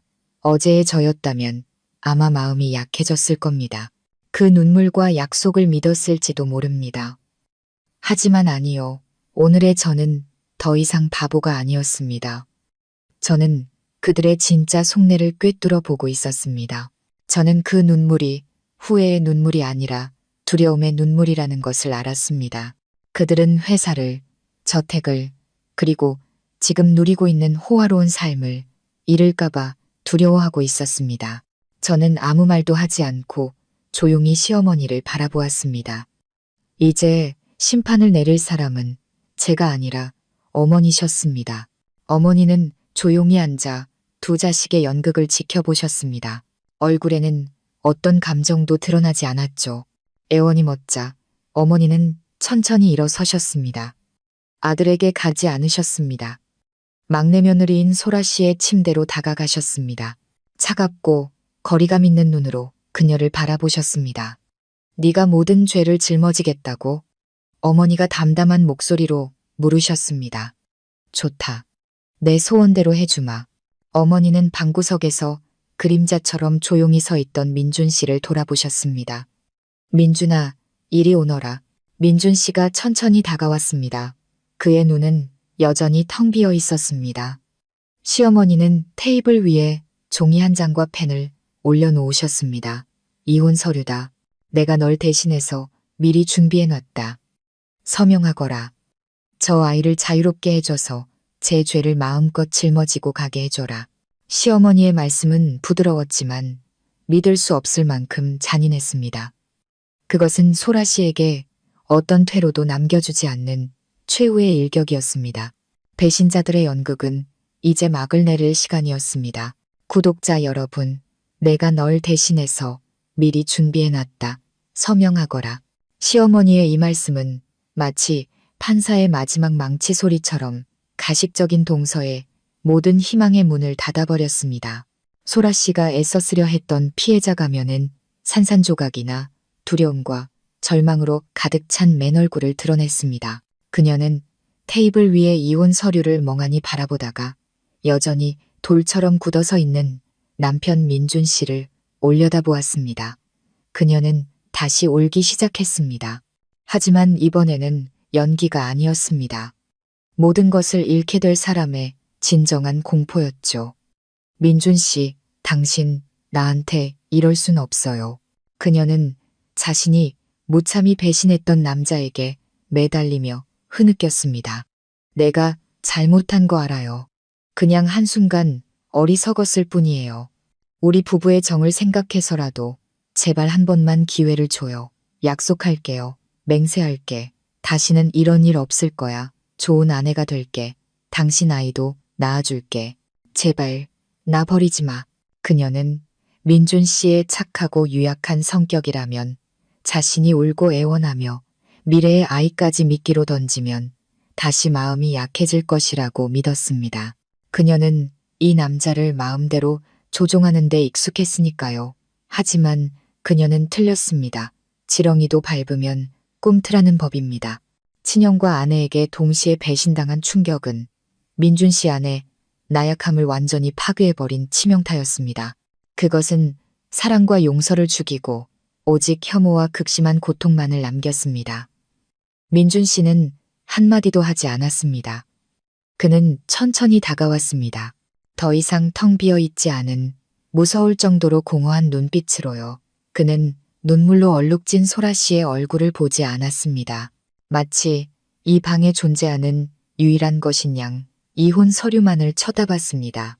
그는 어머니가 놓아둔 펜을 집어들었습니다. 그의 손은 망설임이 아닌 분노로 떨리고 있었습니다. 소라 씨는 더욱 겁에 질렸습니다. 그녀는 남편의 다리라도 붙잡으려고 침대에서 내려오려 했습니다. 민준 씨, 안 돼. 제발. 하지만 민준 씨는 그녀에게 기회를 주지 않았습니다. 그는 허리를 숙여 단호하게 이혼 서류에 자신의 이름을 서명했습니다. 삐뚤삐뚤하고 떨리는 서명이었지만 마치 칼날이 그들의 부부 관계를, 과거와 미래를 모두 베어버리듯 종이 위에 깊게 새겨졌습니다. 민준 씨가 마침내 입을 열었습니다. 그의 목소리는 쉬고 낯설었습니다. 더 이상 미래는 없어. 안 돼. 소라 씨는 절망적인 비명을 질렀습니다. 그녀의 연극은 완전히 실패했습니다. 그녀는 모든 것을 잃었습니다. 그녀는 자신의 손으로 결혼 생활과 평온했던 삶을 산산조각 냈습니다. 하지만 구독자 여러분, 그것은 판결의 절반에 불과했습니다. 그것은 제3자에 대한 징벌이었죠. 두 번째, 그리고 결정적인 복수는 제 배신자 남편을 위한 것이었습니다. 모든 시선이 민준 씨 부부의 비극에 쏠려 있을 때 저는 천천히 입을 열었습니다. 저는 시어머니도 민준 씨도 보지 않았습니다. 차가운 바닥에 넋나간 사람처럼 무릎 꿇고 있는 민혁 씨를 똑바로 쳐다봤습니다. 민혁 씨, 일어나요. 제 목소리는 더 이상 차갑지 않았습니다. 무서울 정도로 평온했죠. 더 이상 무릎 꿇을 필요 없어요. 당신 연극은 여기서 끝내는 게 좋겠네요. 그는 여전히 눈물이 그렁그렁한 눈으로 저를 올려다봤습니다. 희미한 희망의 빛이 스쳤습니다. 그는 제가 분노를 풀고 소라 씨가 벌을 받았으니 아마 제가 누그러질 것이라고 생각했을 겁니다. 아마 제가 부부의 정과 가족의 체면 때문에 자신을 용서할 것이라고요. 유진아, 나 용서해주는 거지? 그는 더듬거렸습니다. 우리 다시 시작할 수 있는 거지? 약속할게. 저는 그의 말을 끊으며 얼음보다 차가운 미소를 지었습니다. 다시 시작하자고요? 민혁 씨, 깨진 거울이 다시 붙을 수 있다고 생각해요? 이 역겨운 배신이 악어의 눈물 몇 방울과 진부한 약속으로 지워질 수 있다고 생각하냐고요? 저는 제 서류 가방에서 다른 서류 뭉치를 꺼내 그의 바로 앞에 놓았습니다. 방 안에는 다시 침묵이 흘렀습니다. 이건 제가 미리 서명해둔 이혼 서류예요. 저는 단호하게 말했습니다. 그리고 저는 다음 장들을 넘겼습니다. 제 목소리는 변호사가 조항을 낭독하듯 담담하고 명확했습니다. YM건설의 경영권 전부와 당신의 지분 30%를 저에게 양도하라고 요구하는 모든 법적 문서예요. 5년 전 우리가 맺었던 투자 계약서에 따라서요. 당신은 24시간 내로 저택에서 나가야 하고 벤츠와 제 이름으로 된 다른 모든 귀중품들도 반납해야 해요. 간단하고 이해하기 쉽게 말해주자면 당신은 빈손으로 나가야 한다는 뜻이에요. 제 말에는 한치의 자비도 없었고 민혁 씨를 완전히 무너뜨렸습니다. 그는 눈을 동그랗게 뜨고 자신이 들은 말을 믿을 수 없다는 표정이었습니다. 유진아, 당신 이럴 순 없어. 장난하는 거지. 날 죽일 셈이야? 그 회사도 내 피와 땀이 들어있단 말이야. 피와 땀. 저는 비웃으며 되물었습니다. 당신의 피와 땀이 뭔데요? 제 등 뒤에서 재수 씨랑 몰래 바람 피운 세월? 아니면 제가 전 재산을 희생해서 세워준 돈으로 당신 내연녀에게 선물이나 사주던 그 정성. 민혁 씨, 잊지 마요. 만약 그때 우리 부모님이 남겨주신 집 한 돈 수십억이 없었다면 당신은 아직도 일자리나 구하러 다니는 비정규직 건설 기사일 뿐이에요. 제가 당신에게 돈 기회, 그리고 대표라는 체면까지 모든 것을 줬어요. 그리고 이제 원래 내 것이었던 모든 것을 되찾을 완전한 권리가 저에게 있어요. 안 돼. 서명 못해. 그는 소리쳤습니다. 두려움이 광기로 변했습니다. 절대 서명 안 해. 당신이 이러면 난 아무것도 안 남아. 난 죽을 거야. 서명 안 할 권리는 있죠. 저는 여전히 잔인할 정도로 차분하게 대답했습니다. 하지만 당신이 서명하지 않으면 내일 저는 정식으로 소송을 제기할 거예요. 단순한 이혼 소송이 아니라 사기 및 횡령, 그리고 간통죄까지 포함해서요. 이 모든 증거를 언론에 공개할 거예요. 저는 제 휴대폰을 가리켰습니다. 이 세상 모든 사람이 항상 사업 윤리를 떠들던 젊고 성공한 대표 강민혁이 사실은 아내에게 빌부터 살면서 재수 씨와 바람이나 피우는 무능한 놈이라는 걸 알게 해줄 거예요. 그때 가서 당신이 누굴 쳐다볼 수 있는지 한번 보자고요. 선택해요. 조용히 서명하고 떠나든가 아니면 사회적으로 매장당하든가. 이 중에 복수가 시작되었습니다. 한쪽에서는 민준 씨가 단호하게 이혼하며 소라 씨에게 어떤 재산도 주지 않아 그녀를 빈털터리로 만들고 시댁에서 쫓아냈습니다. 다른 한쪽에서는 제가 이혼뿐만 아니라 민혁 씨의 자부심이었던 모든 것, 즉 경력, 재산, 그리고 명예까지 박탈했습니다. 가장 사랑하는 사람들을 함께 배신했던 두 남매는 이제 함께 비참한 결말을 맞이하게 될 것입니다. 빈손과 암담한 미래를 안고서요. 구독자 여러분, 최종 판결은 엄숙한 법정이 아닌 차가운 병실에서 바로 그들에게 상처받은 사람들에 의해 내려졌습니다. 서류에 서명하고 남은 체면이라도 지키며 조용히 떠나는 길과 법과 사회 전체의 비난에 직면하는 길. 두 갈래 길 앞에서 민혁 씨와 소라 씨는 다른 선택을 할 수 없었습니다. 굴욕과 절망 속에서 그들은 떨리는 손으로 자신의 운명을 결정짓는 서류에 서명해야 했습니다. 거짓으로 얻었던 호화롭고 위선적인 삶에 마침표를 찍으면서요. 그 후 며칠은 그들이 저지른 죄의 대가를 톡톡히 치러야 하는 가장 어두운 날들이었습니다. 민혁 씨의 몰락은 빠르고 잔인하게 진행되었습니다. 퇴원하자마자 아직 아물지도 않은 상처를 이끌고 그가 가장 먼저 해야 했던 일은 저택에서 짐을 싸서 나가는 것이었습니다. 저는 그 자리에 없었습니다. 그의 비참한 모습을 보고 싶지 않았기 때문이죠. 시어머니께서 그 과정을 지켜보셨습니다. 어머니의 말에 따르면 그는 낡은 옷이든 여행 가방 하나만 들고 떠났다고 합니다. 그는 오랫동안 대문 앞에 서서 한때 자신의 집이었던 곳을 텅 빈 눈으로 바라보다가 조용히 택시를 타고 사라졌습니다. 고급 벤츠는 제가 회수했습니다. 그의 명의로 되어 있지만 회사 자금으로 운용되던 은행 계좌들도 법원의 명령에 따라 동결되었습니다. 그는 위풍당당했던 대표이사에서 하루아침에 집도 차도 돈도 없는 무산자가 되었습니다. 하지만 그것이 최악은 아니었습니다. 물질적 몰락은 명예의 추락만큼 고통스럽지 않았으니까요. 바로 다음 날 저는 회사에 가서 임시 이사회를 소집하고 그의 대표이사직을 공식적으로 해임했습니다. 그의 불륜 스캔들과 재수 씨와의 부적절한 관계에 대한 소문도 어떤 경로로든 밖으로 새어나갔습니다. 회사 전체, 아니 건설업계 전체가 수군거렸습니다. 직원들은 그를 동정과 경멸이 섞인 눈으로 바라봤습니다. 그의 진짜 모습을 알게 된 사업 파트너들도 차례로 등을 돌렸습니다. 그가 공들여 쌓아올린 젊고 유능한 대표라는 명성은 이제 세상의 웃음거리가 되었습니다. 그는 새로운 일자리를 구하려 애썼지만 이력서에 남은 너무나 큰 오점 때문에 어떤 유망한 건설 회사도 그를 받아주지 않았습니다. 그는 예전에는 쳐다보지도 않았을 작은 회사들에까지 이력서를 내며 자신을 낮춰야 했습니다. 하지만 그곳에서조차 사람들은 그를 경계했습니다. 강민혁 씨, 당신의 능력은 의심하지 않습니다. 한 인사팀장이 그에게 대놓고 말했습니다. 하지만 당신의 인격은 저희가 다시 한번 생각해 봐야겠습니다. 자신의 성공을 만들어준 아내를 배신한 사람에게 큰 프로젝트를 맡길 수는 없습니다.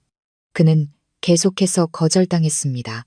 그는 가장 낮은 직급, 평범한 현장 감리기사부터 다시 시작해야 했습니다. 예전의 사치스러운 생활을 감당하기에는 턱없이 부족한 월급을 받으면서요. 그는 허름한 노동자 동네의 좁고 눅눅한 원룸에서 살아야 했습니다. 매일같이 그가 한때 제 돈으로 벗어났던 고되고 힘든 공사 현장의 현실과 마주해야 했습니다. 그는 경력, 가족, 그리고 명예까지 모든 것을 잃었습니다. 소라 씨의 운명도 별반 다르지 않았습니다.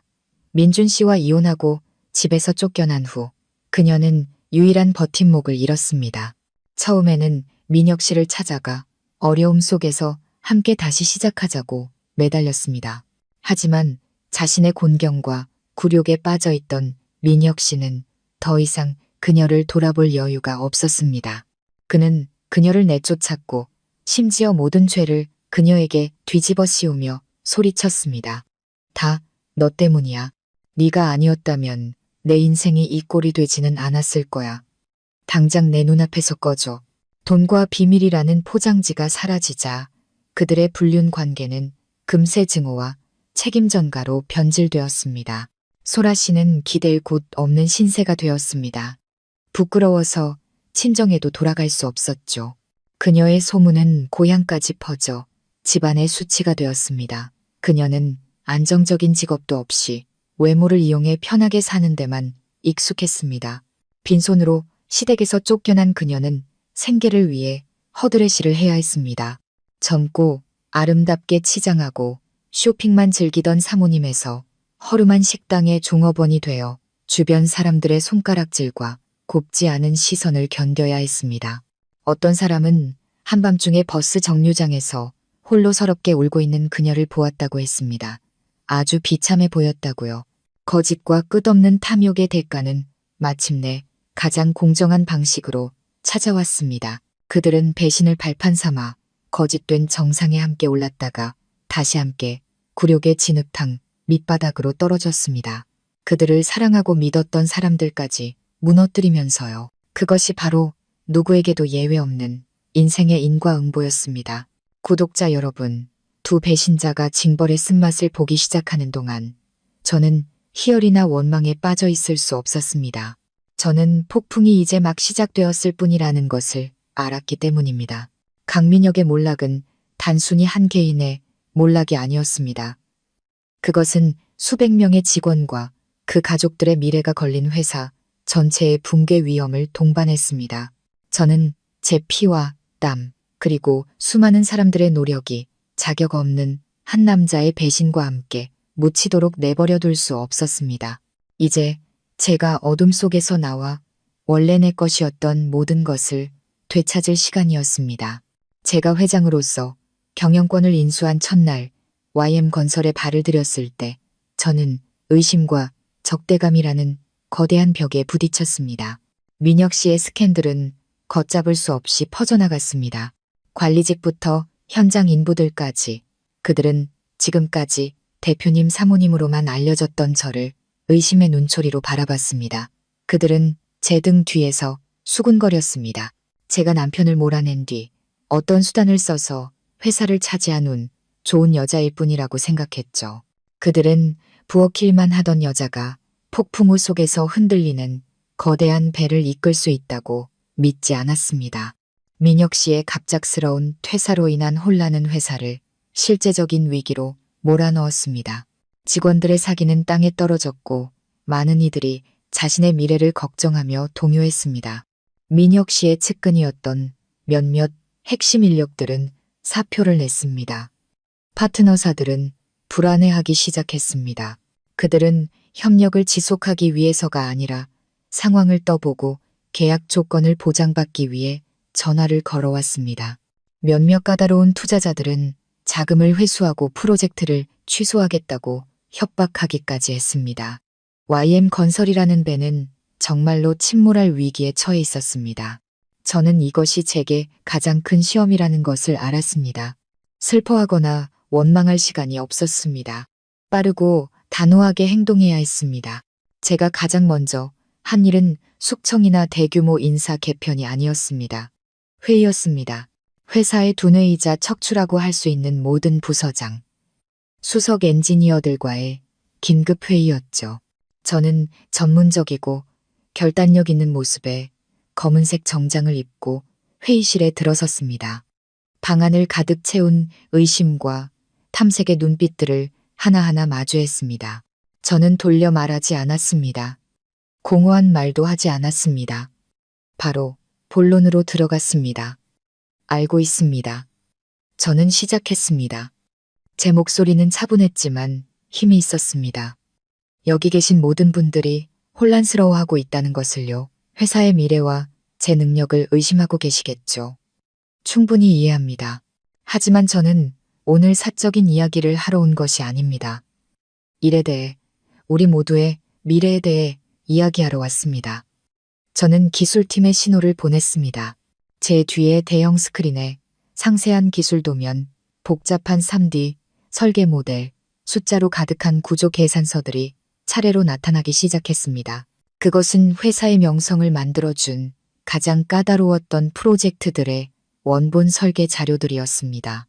지금까지 모두가 전임 대표 강민혁의 공로라고 믿어왔던 바로 그 프로젝트들이었죠. 이것은 연약 지반 위에 건설된 더 그린시티 프로젝트의 기초 공법 솔루션입니다. 저는 도면 하나를 가리켰습니다. 그리고 이것은 스카이타워 오피스 빌딩의 전이보 구조 시스템 설계안입니다.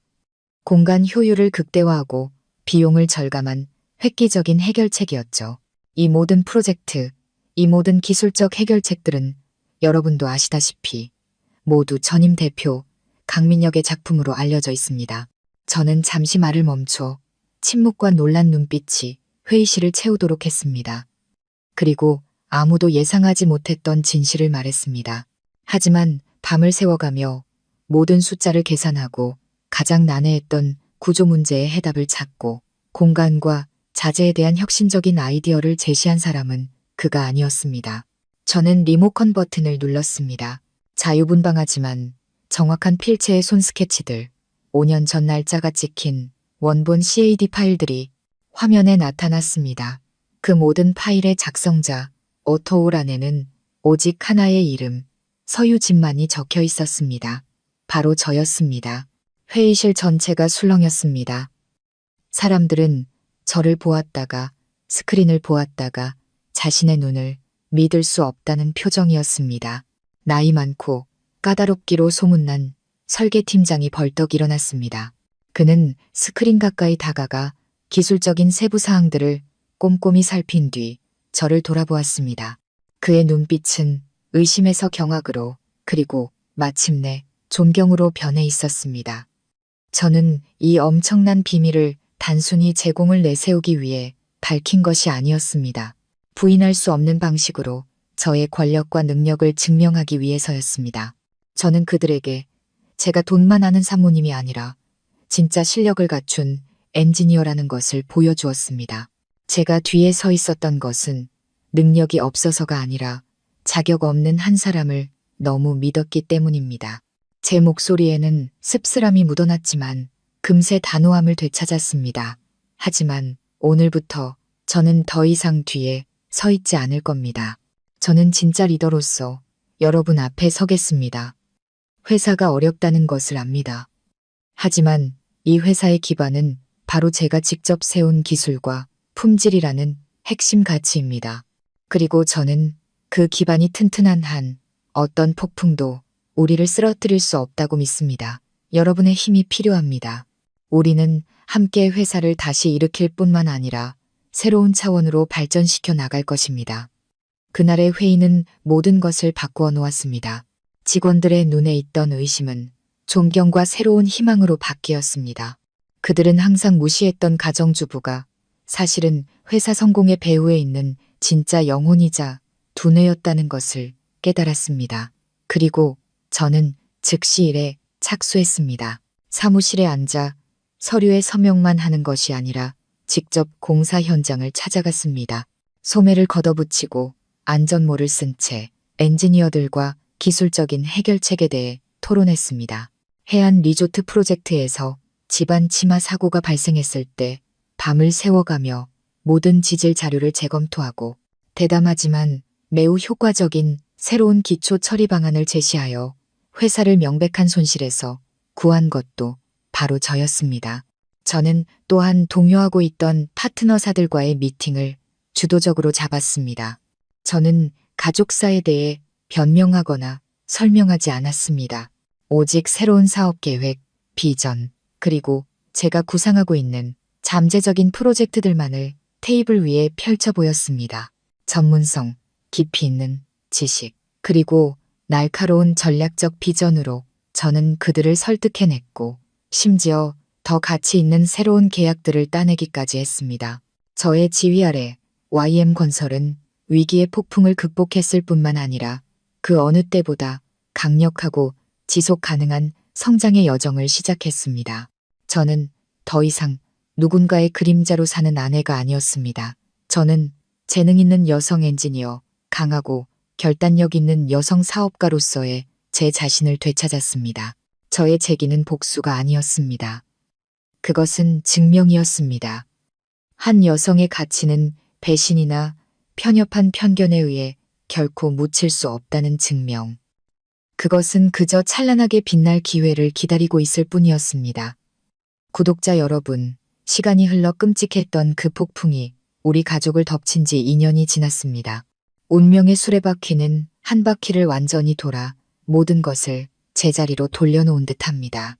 건설회사는 이제 제 이름을 따 비안, VIN 그룹으로 바뀌었습니다. 제 이름 유진, VI과 평안, AN을 합친 이름이죠. 비안 그룹은 업계 최고의 신뢰를 받는 브랜드 중 하나가 되었습니다.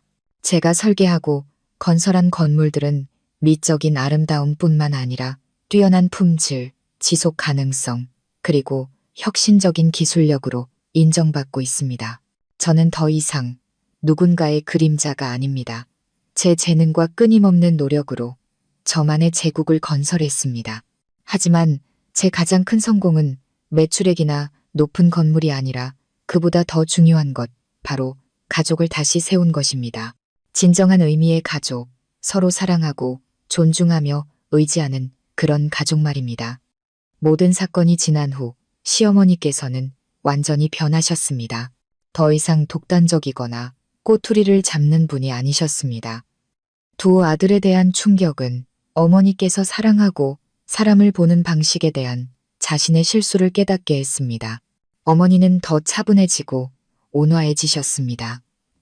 저를 바라보는 눈빛에는 항상 미안함과 깊은 고마움이 담겨 있었습니다. 어머니는 저와 함께 저택에서 살게 되셨습니다. 권위적인 시어머니로서가 아니라 친구처럼, 진정한 두 번째 어머니처럼요. 매일 저녁 제가 퇴근하고 돌아오면 어머니는 부엌에서 제가 좋아하는 음식을 만들고 계십니다. 일하려면 힘이 있어야지. 너 요즘 너무 말랐다. 어머니는 안쓰러운 목소리로 말씀하십니다. 예전의 날카로운 말들은 완전히 사라지고 진심 어린 관심과 사랑만이 남았습니다. 가끔 어머니는 낡은 앨범을 꺼내 민혁 씨와 민준 씨의 어릴 적 사진을 보여주시곤 합니다. 혼자서 아이들을 힘들게 키우셨던 날들에 대해 이야기해 주시죠. 저는 어머니의 엄격한 모습 뒤에도 너무나 많은 상처를 입은 어머니의 마음이 있다는 것을 이해하게 되었습니다. 우리는 서로에게 기대어 과거의 상처를 치유하며 긴장감 넘쳤던 고부관계를 따뜻한 가족의 정으로 바꾸어 놓았습니다. 시동생 민준 씨는 이혼의 충격 이후에도 무너지지 않았습니다. 고통과 굴욕은 유약하고 착하기만 했던 청년을 강하고 성숙하게 만들었습니다. 그는 더 이상 지루한 사무직 일을 하지 않습니다. 제 회사에 입사하여 가장 낮은 직급인 평범한 현장 감리 직원부터 시작했습니다. 그는 힘들고 어려운 일을 마다하지 않고 땡볕 아래 공사 현장을 누비며 열심히 일했습니다. 그는 제게 말했습니다.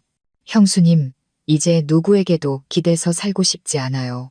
제 힘으로 제 인생을 다시 세우고 싶어요. 제가 쓸모없는 놈이 아니라는 걸 증명하고 싶고 또 우리 가족이 형수님께 저지른 잘못을 조금이라도 갚고 싶어요. 저는 그가 배우고 성장할 수 있도록 기회를 주었고 그는 저를 실망시키지 않았습니다. 끊임없는 노력으로 그는 차근차근 승진했습니다. 이제 그는 회사에서 가장 유능한 프로젝트 매니저 중 한 명이 되어 모든 사람의 존경을 받고 있습니다. 우리의 형님, 시동생 관계는 이제 동료이자 친한 동지 관계가 되었습니다. 우리 셋, 상처받았던 세 사람, 배신당한 아내, 자식에게 믿음을 잃은 어머니, 아내에게 버림받은 남편은 서로에게 의지하며 새로운 가정을 세웠습니다. 더 이상 거짓도 배신도 없는 오직 이해와 존중, 그리고 사랑만이 있는 가정을요. 아마 구독자 여러분께서는 그 두 배신자가 어떻게 되었는지 궁금하실 겁니다. 저도 가끔 예전 지인들을 통해 그들의 소식을 듣습니다. 민혁 씨는 모든 것을 잃은 후 생계를 위해 힘겹게 살아가고 있다고 합니다. 몇 번이나 재기하려 했지만 과거에 너무나 큰 오점 때문에 기회를 얻지 못했습니다. 아내에게 아이디어를 도둑질한 사람으로 낙인 찍힌 그를 어떤 건설회사도 받아주지 않았습니다. 그는 허름한 원룸에서 조용하고 외롭게 살고 있다고 합니다. 가끔 명절이나 제삿날이면 어머니께 전화를 하지만 시어머니는 퉁명스럽게 대답하고 전화를 끊으신다고 합니다. 그가 어머니께 남긴 상처는 아마 평생 아물지 못할 겁니다. 소라 씨는 이혼 후 이 도시에서 자취를 감췄습니다. 어떤 사람은 그녀가 고향으로 돌아가 친척과 이웃들의 냉대 속에서 산다고 말했고, 어떤 사람은 멀리 다른 지방에서 나이가 훨씬 많은 재혼 남성과 결혼했다고도 합니다. 그녀가 어디서 무엇을 하든 저는 더 이상 관심이 없습니다. 모든 원하는 시간과 함께 정말로 사라졌습니다. 그들은 자신의 잘못된 선택에 대한 대가를 스스로 치르고 있는 것이니까요. 어느 주말 오후 저는 시어머니 민준 씨와 함께 비극이 시작되었던 외곽의 별장으로 돌아왔습니다. 고통을 되새기기 위해서가 아니었습니다. 그것을 끝내기 위해서였습니다. 우리는 함께 그 방을 청소하고 낡은 침대를 버리고 벽을 새로 칠했습니다. 우리는 이곳을 웃음과 평화만이 있는 진정한 휴식의 공간으로 만들고 싶었습니다. 저녁 노을이 하늘 한쪽을 보랏빛으로 물들일 때 우리 셋은 마당에 앉아 함께 차를 마시며 다시 푸르게 가꿔진 정원을 바라보았습니다. 이제 모든 게 다 지나갔구나. 그렇지. 시어머니께서 조용히 말씀하셨습니다. 목소리에는 평온함이 깃들어 있었습니다. 저는 미소 지으며 고개를 끄덕였습니다. 네, 어머니, 모든 게 다 지나갔어요. 그렇습니다. 구독자 여러분, 모든 것은 결국 지나갑니다. 어떤 폭풍우도 언젠가는 멎고 어떤 상처도 언젠가는 아물게 마련입니다. 제 이야기는 배신에 대한 슬픈 이야기이지만 동시에 가족의 힘과 한 여성의 재기에 대한 아름다운 이야기이기도 합니다. 이 이야기는 제게 그리고 바라건대 여러분에게도 깊은 교훈을 주었을 겁니다. 결코 여성의 힘을 과소평가하지 마세요. 특히 그들이 막다른 길에 몰렸을 때는요. 그리고 인생에 대한 믿음을 결코 잃지 마세요. 비가 온 뒤에는 반드시 땅이 굳고 하늘은 다시 맑아지니까요. 평화는 반드시 다시 찾아올 겁니다. 여유로운 노후 채널을 다시 찾아주신 구독자 여러분, 반갑습니다. 이렇게 서유진 씨의 파란만장했던 여정도 막을 내렸습니다. 우리가 흔히 생각하는 사랑 이야기의 해피엔딩은 아닐지라도 명예와 자존감, 그리고 배신의 잿더미 위에서 다시 태어난 한 가족의 온전한 결말이었습니다. 우리는 그녀와 함께 거짓의 쓴맛을 보았고 잔혹한 진실의 냉혹함을 느꼈으며 지혜로운 복수극에 숨을 죽였고 마침내 그녀가 평온을 되찾는 모습에 안도의 한숨을 내쉬었습니다. 아마 이야기가 끝난 지금 우리 마음속에 남은 것은 통쾌한 복수극의 만족감뿐만 아니라 가족과 인간의 핵심 가치에 대한 깊은 성찰일 겁니다. 서유진 씨의 이야기는 단순한 막장 드라마가 아닙니다. 그것은 우리 사회에 던지는 날카로운 경고이자 우리 중 누구라도 자신의 삶을 비추어 볼 수 있는 깊이 있는 인생 교훈입니다. 첫 번째, 그리고 가장 명백한 교훈은 바로 질투와 맹목적인 탐욕의 위험성에 대한 경고입니다. 이야기 속 동서였던 박소라는 그 가장 분명한 예시입니다. 그녀는 젊음, 미모, 그리고 애교를 가졌습니다. 그녀는 착한 남편 곁에서 평온하고 행복한 삶을 살 수도 있었습니다. 하지만 아니었습니다. 그녀는 자신이 가진 것에 만족하지 못했습니다. 형님의 풍족한 삶과 성공한 아주버님을 보며 질투라는 독사가 서서히 그녀의 영혼을 잠식하도록 내버려 두었습니다. 그녀는 서유진 씨가 쏟아부은 희생, 지혜, 그리고 노력을 보지 못했습니다.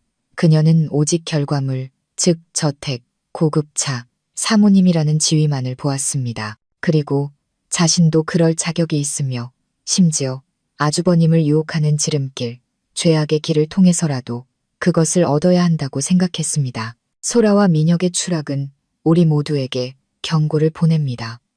살다 보면 남보다 못한 자신을 발견할 때가 있습니다. 그것은 매우 인간적인 감정이죠. 하지만 질투가 우리를 잠식해 남을 끌어내리려는 비겁한 사람으로 만들게 두는 대신 그것을 동력으로 삼으면 어떨까요? 다른 사람의 성공을 보고 배우고 노력하고 자신을 발전시키는 겁니다.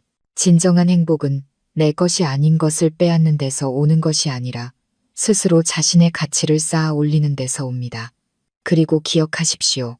당신의 행복을 거짓과 타인의 고통이라는 기반 위에 쌓는다면 머지않아 당신 자신이 그 폐허 아래 묻히게 될 것입니다. 인과응보는 늦을 수는 있어도 결코 우리를 비껴가지 않습니다. 제가 생각하기에 우리 모두, 특히 여성분들이 마음속 깊이 새겨야 할 두 번째 교훈은 막다른 길에 몰렸을 때 한 아내가 보여줄 수 있는 잠재된 힘과 놀라운 지혜입니다. 이야기의 대부분에서 서유진 씨는 전통적인 관점에서의 이상적인 아내, 며느리의 모습으로 그려집니다. 현명하고 인내하며 남편과 자식을 위해 모든 것을 바치고 든든한 버팀목이 되기 위해 자신의 경력을 희생하는 모습이죠. 그 희생은 아름다운 덕목입니다. 하지만 이 이야기는 또한 맹목적인 희생과 이상 징후에 대한 침묵이 때로는 배신이 싹트는 비옥한 토양이 될 수 있음을 보여줍니다. 하지만 이 인물의 가장 멋진 점은 그녀가 막다른 길에 몰렸을 때 무너지거나 품위를 잃는 시끄러운 복수를 선택하지 않았다는 것입니다. 아니요, 그녀는 다른 길, 지혜의 길을 선택했습니다. 러브젤에 순간적 착재를 넣는 행위는 다소 극단적일 수 있지만 그것은 상징적인 행동이었습니다. 수동적인 피해자에서 스스로 정의를 찾아 나서는 능동적인 주체로의 강력한 변화를 보여주죠. 그녀는 폭력이나 욕설을 사용하지 않았습니다.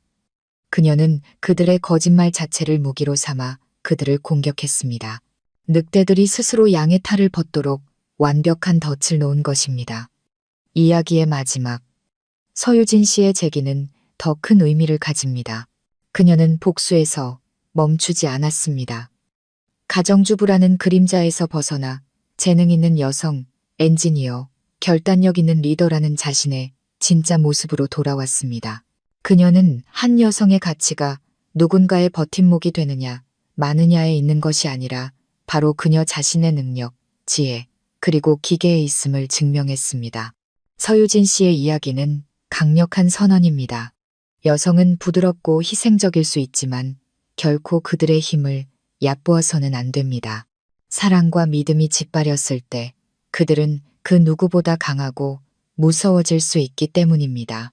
그리고 아마도 가장 인간적이고 감동적인 교훈 중 하나는 우리가 처음에는 예상하지 못했던 인물에게서 나옵니다. 바로 시어머니입니다. 그녀는 완벽한 시어머니가 아니었습니다. 성공한 아들을 너무 사랑한 나머지 다소 귀가 얇고 맹목적인 면이 있었습니다. 하지만 잔혹한 진실 앞에서 그녀는 죄를 덮어주지 않았습니다. 그녀는 무너졌고 고통스러워했지만 결국 옳은 편, 억울한 며느리의 편에 섰습니다. 병원에서 서유진 씨의 손을 잡아주며 네가 옳았어라고 말한 것은 이 이야기의 가장 값진 장면 중 하나입니다. 그것은 복잡한 고부관계에서 가장 중요한 것이 달콤한 말이나 물질적인 선물이 아니라 바로 공정함과 연민이라는 것을 보여줍니다. 좋은 시어머니는 결코 실수하지 않는 사람이 아니라 실수를 깨닫고 진실의 편에 설 줄 아는 사람입니다. 비록 그 진실이 자신의 친아들에게 상처를 줄지라도 말이죠. 시어머니는 망가진 아들과 교활한 며느리를 잃었지만 진정한 딸을 얻었습니다. 남은 인생을 존중과 사랑 속에서 함께할 며느리를요. 그것은 고통스러운 상실이었지만 그보다 더 귀한 새로운 가족의 시작이었습니다. 그리고 구독자 여러분, 아마도 서유진 씨의 이야기가 우리에게 남기는 가장 깊고 인간적인 교훈은 통쾌한 복수나 악인에 대한 적절한 처벌에 있지 않을 겁니다. 그것은 폭풍이 지나간 후 남겨진 사람들이 폐허를 마주하는 방식에 있습니다. 궁극적으로 이 이야기는 용서와 붕괴 후의 삶을 재건하는 비범한 힘에 관한 이야기입니다.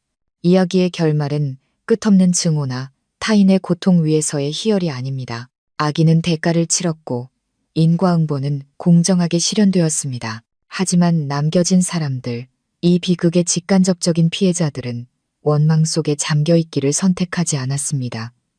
그들은 앞으로 나아가기를 선택했습니다. 그들은 엄청난 용기와 관용이 필요한 선택이었죠. 서유진 씨가 시어머니 그리고 불쌍한 시동생 민준 씨와 함께 집 뒤에 작은 정원을 가꾸는 모습은 아마도 가장 아름답고 인상 깊은 장면 중 하나일 겁니다. 그 정원은 마치 그들의 가족과도 같았습니다. 거짓과 질투의 폭풍에 폐허가 되었었죠. 하지만 이제 그들은 함께 잡초를 뽑고 흙을 고르며 희망이라는 새로운 씨앗을 심고 있습니다. 더 이상 시어머니, 며느리, 형님, 시동생이라는 구분이 없습니다. 오직 너무나 큰 고통을 함께 겪은 세 사람, 치유를 찾아 서로에게 기대는 새 영혼만이 있을 뿐입니다. 그 모습은 우리에게 보여줍니다. 폭풍이 지난 후 중요한 것은 누가 더 잘못했는지, 누가 더 책임이 큰지를 따지는 것이 아니라는 것을요.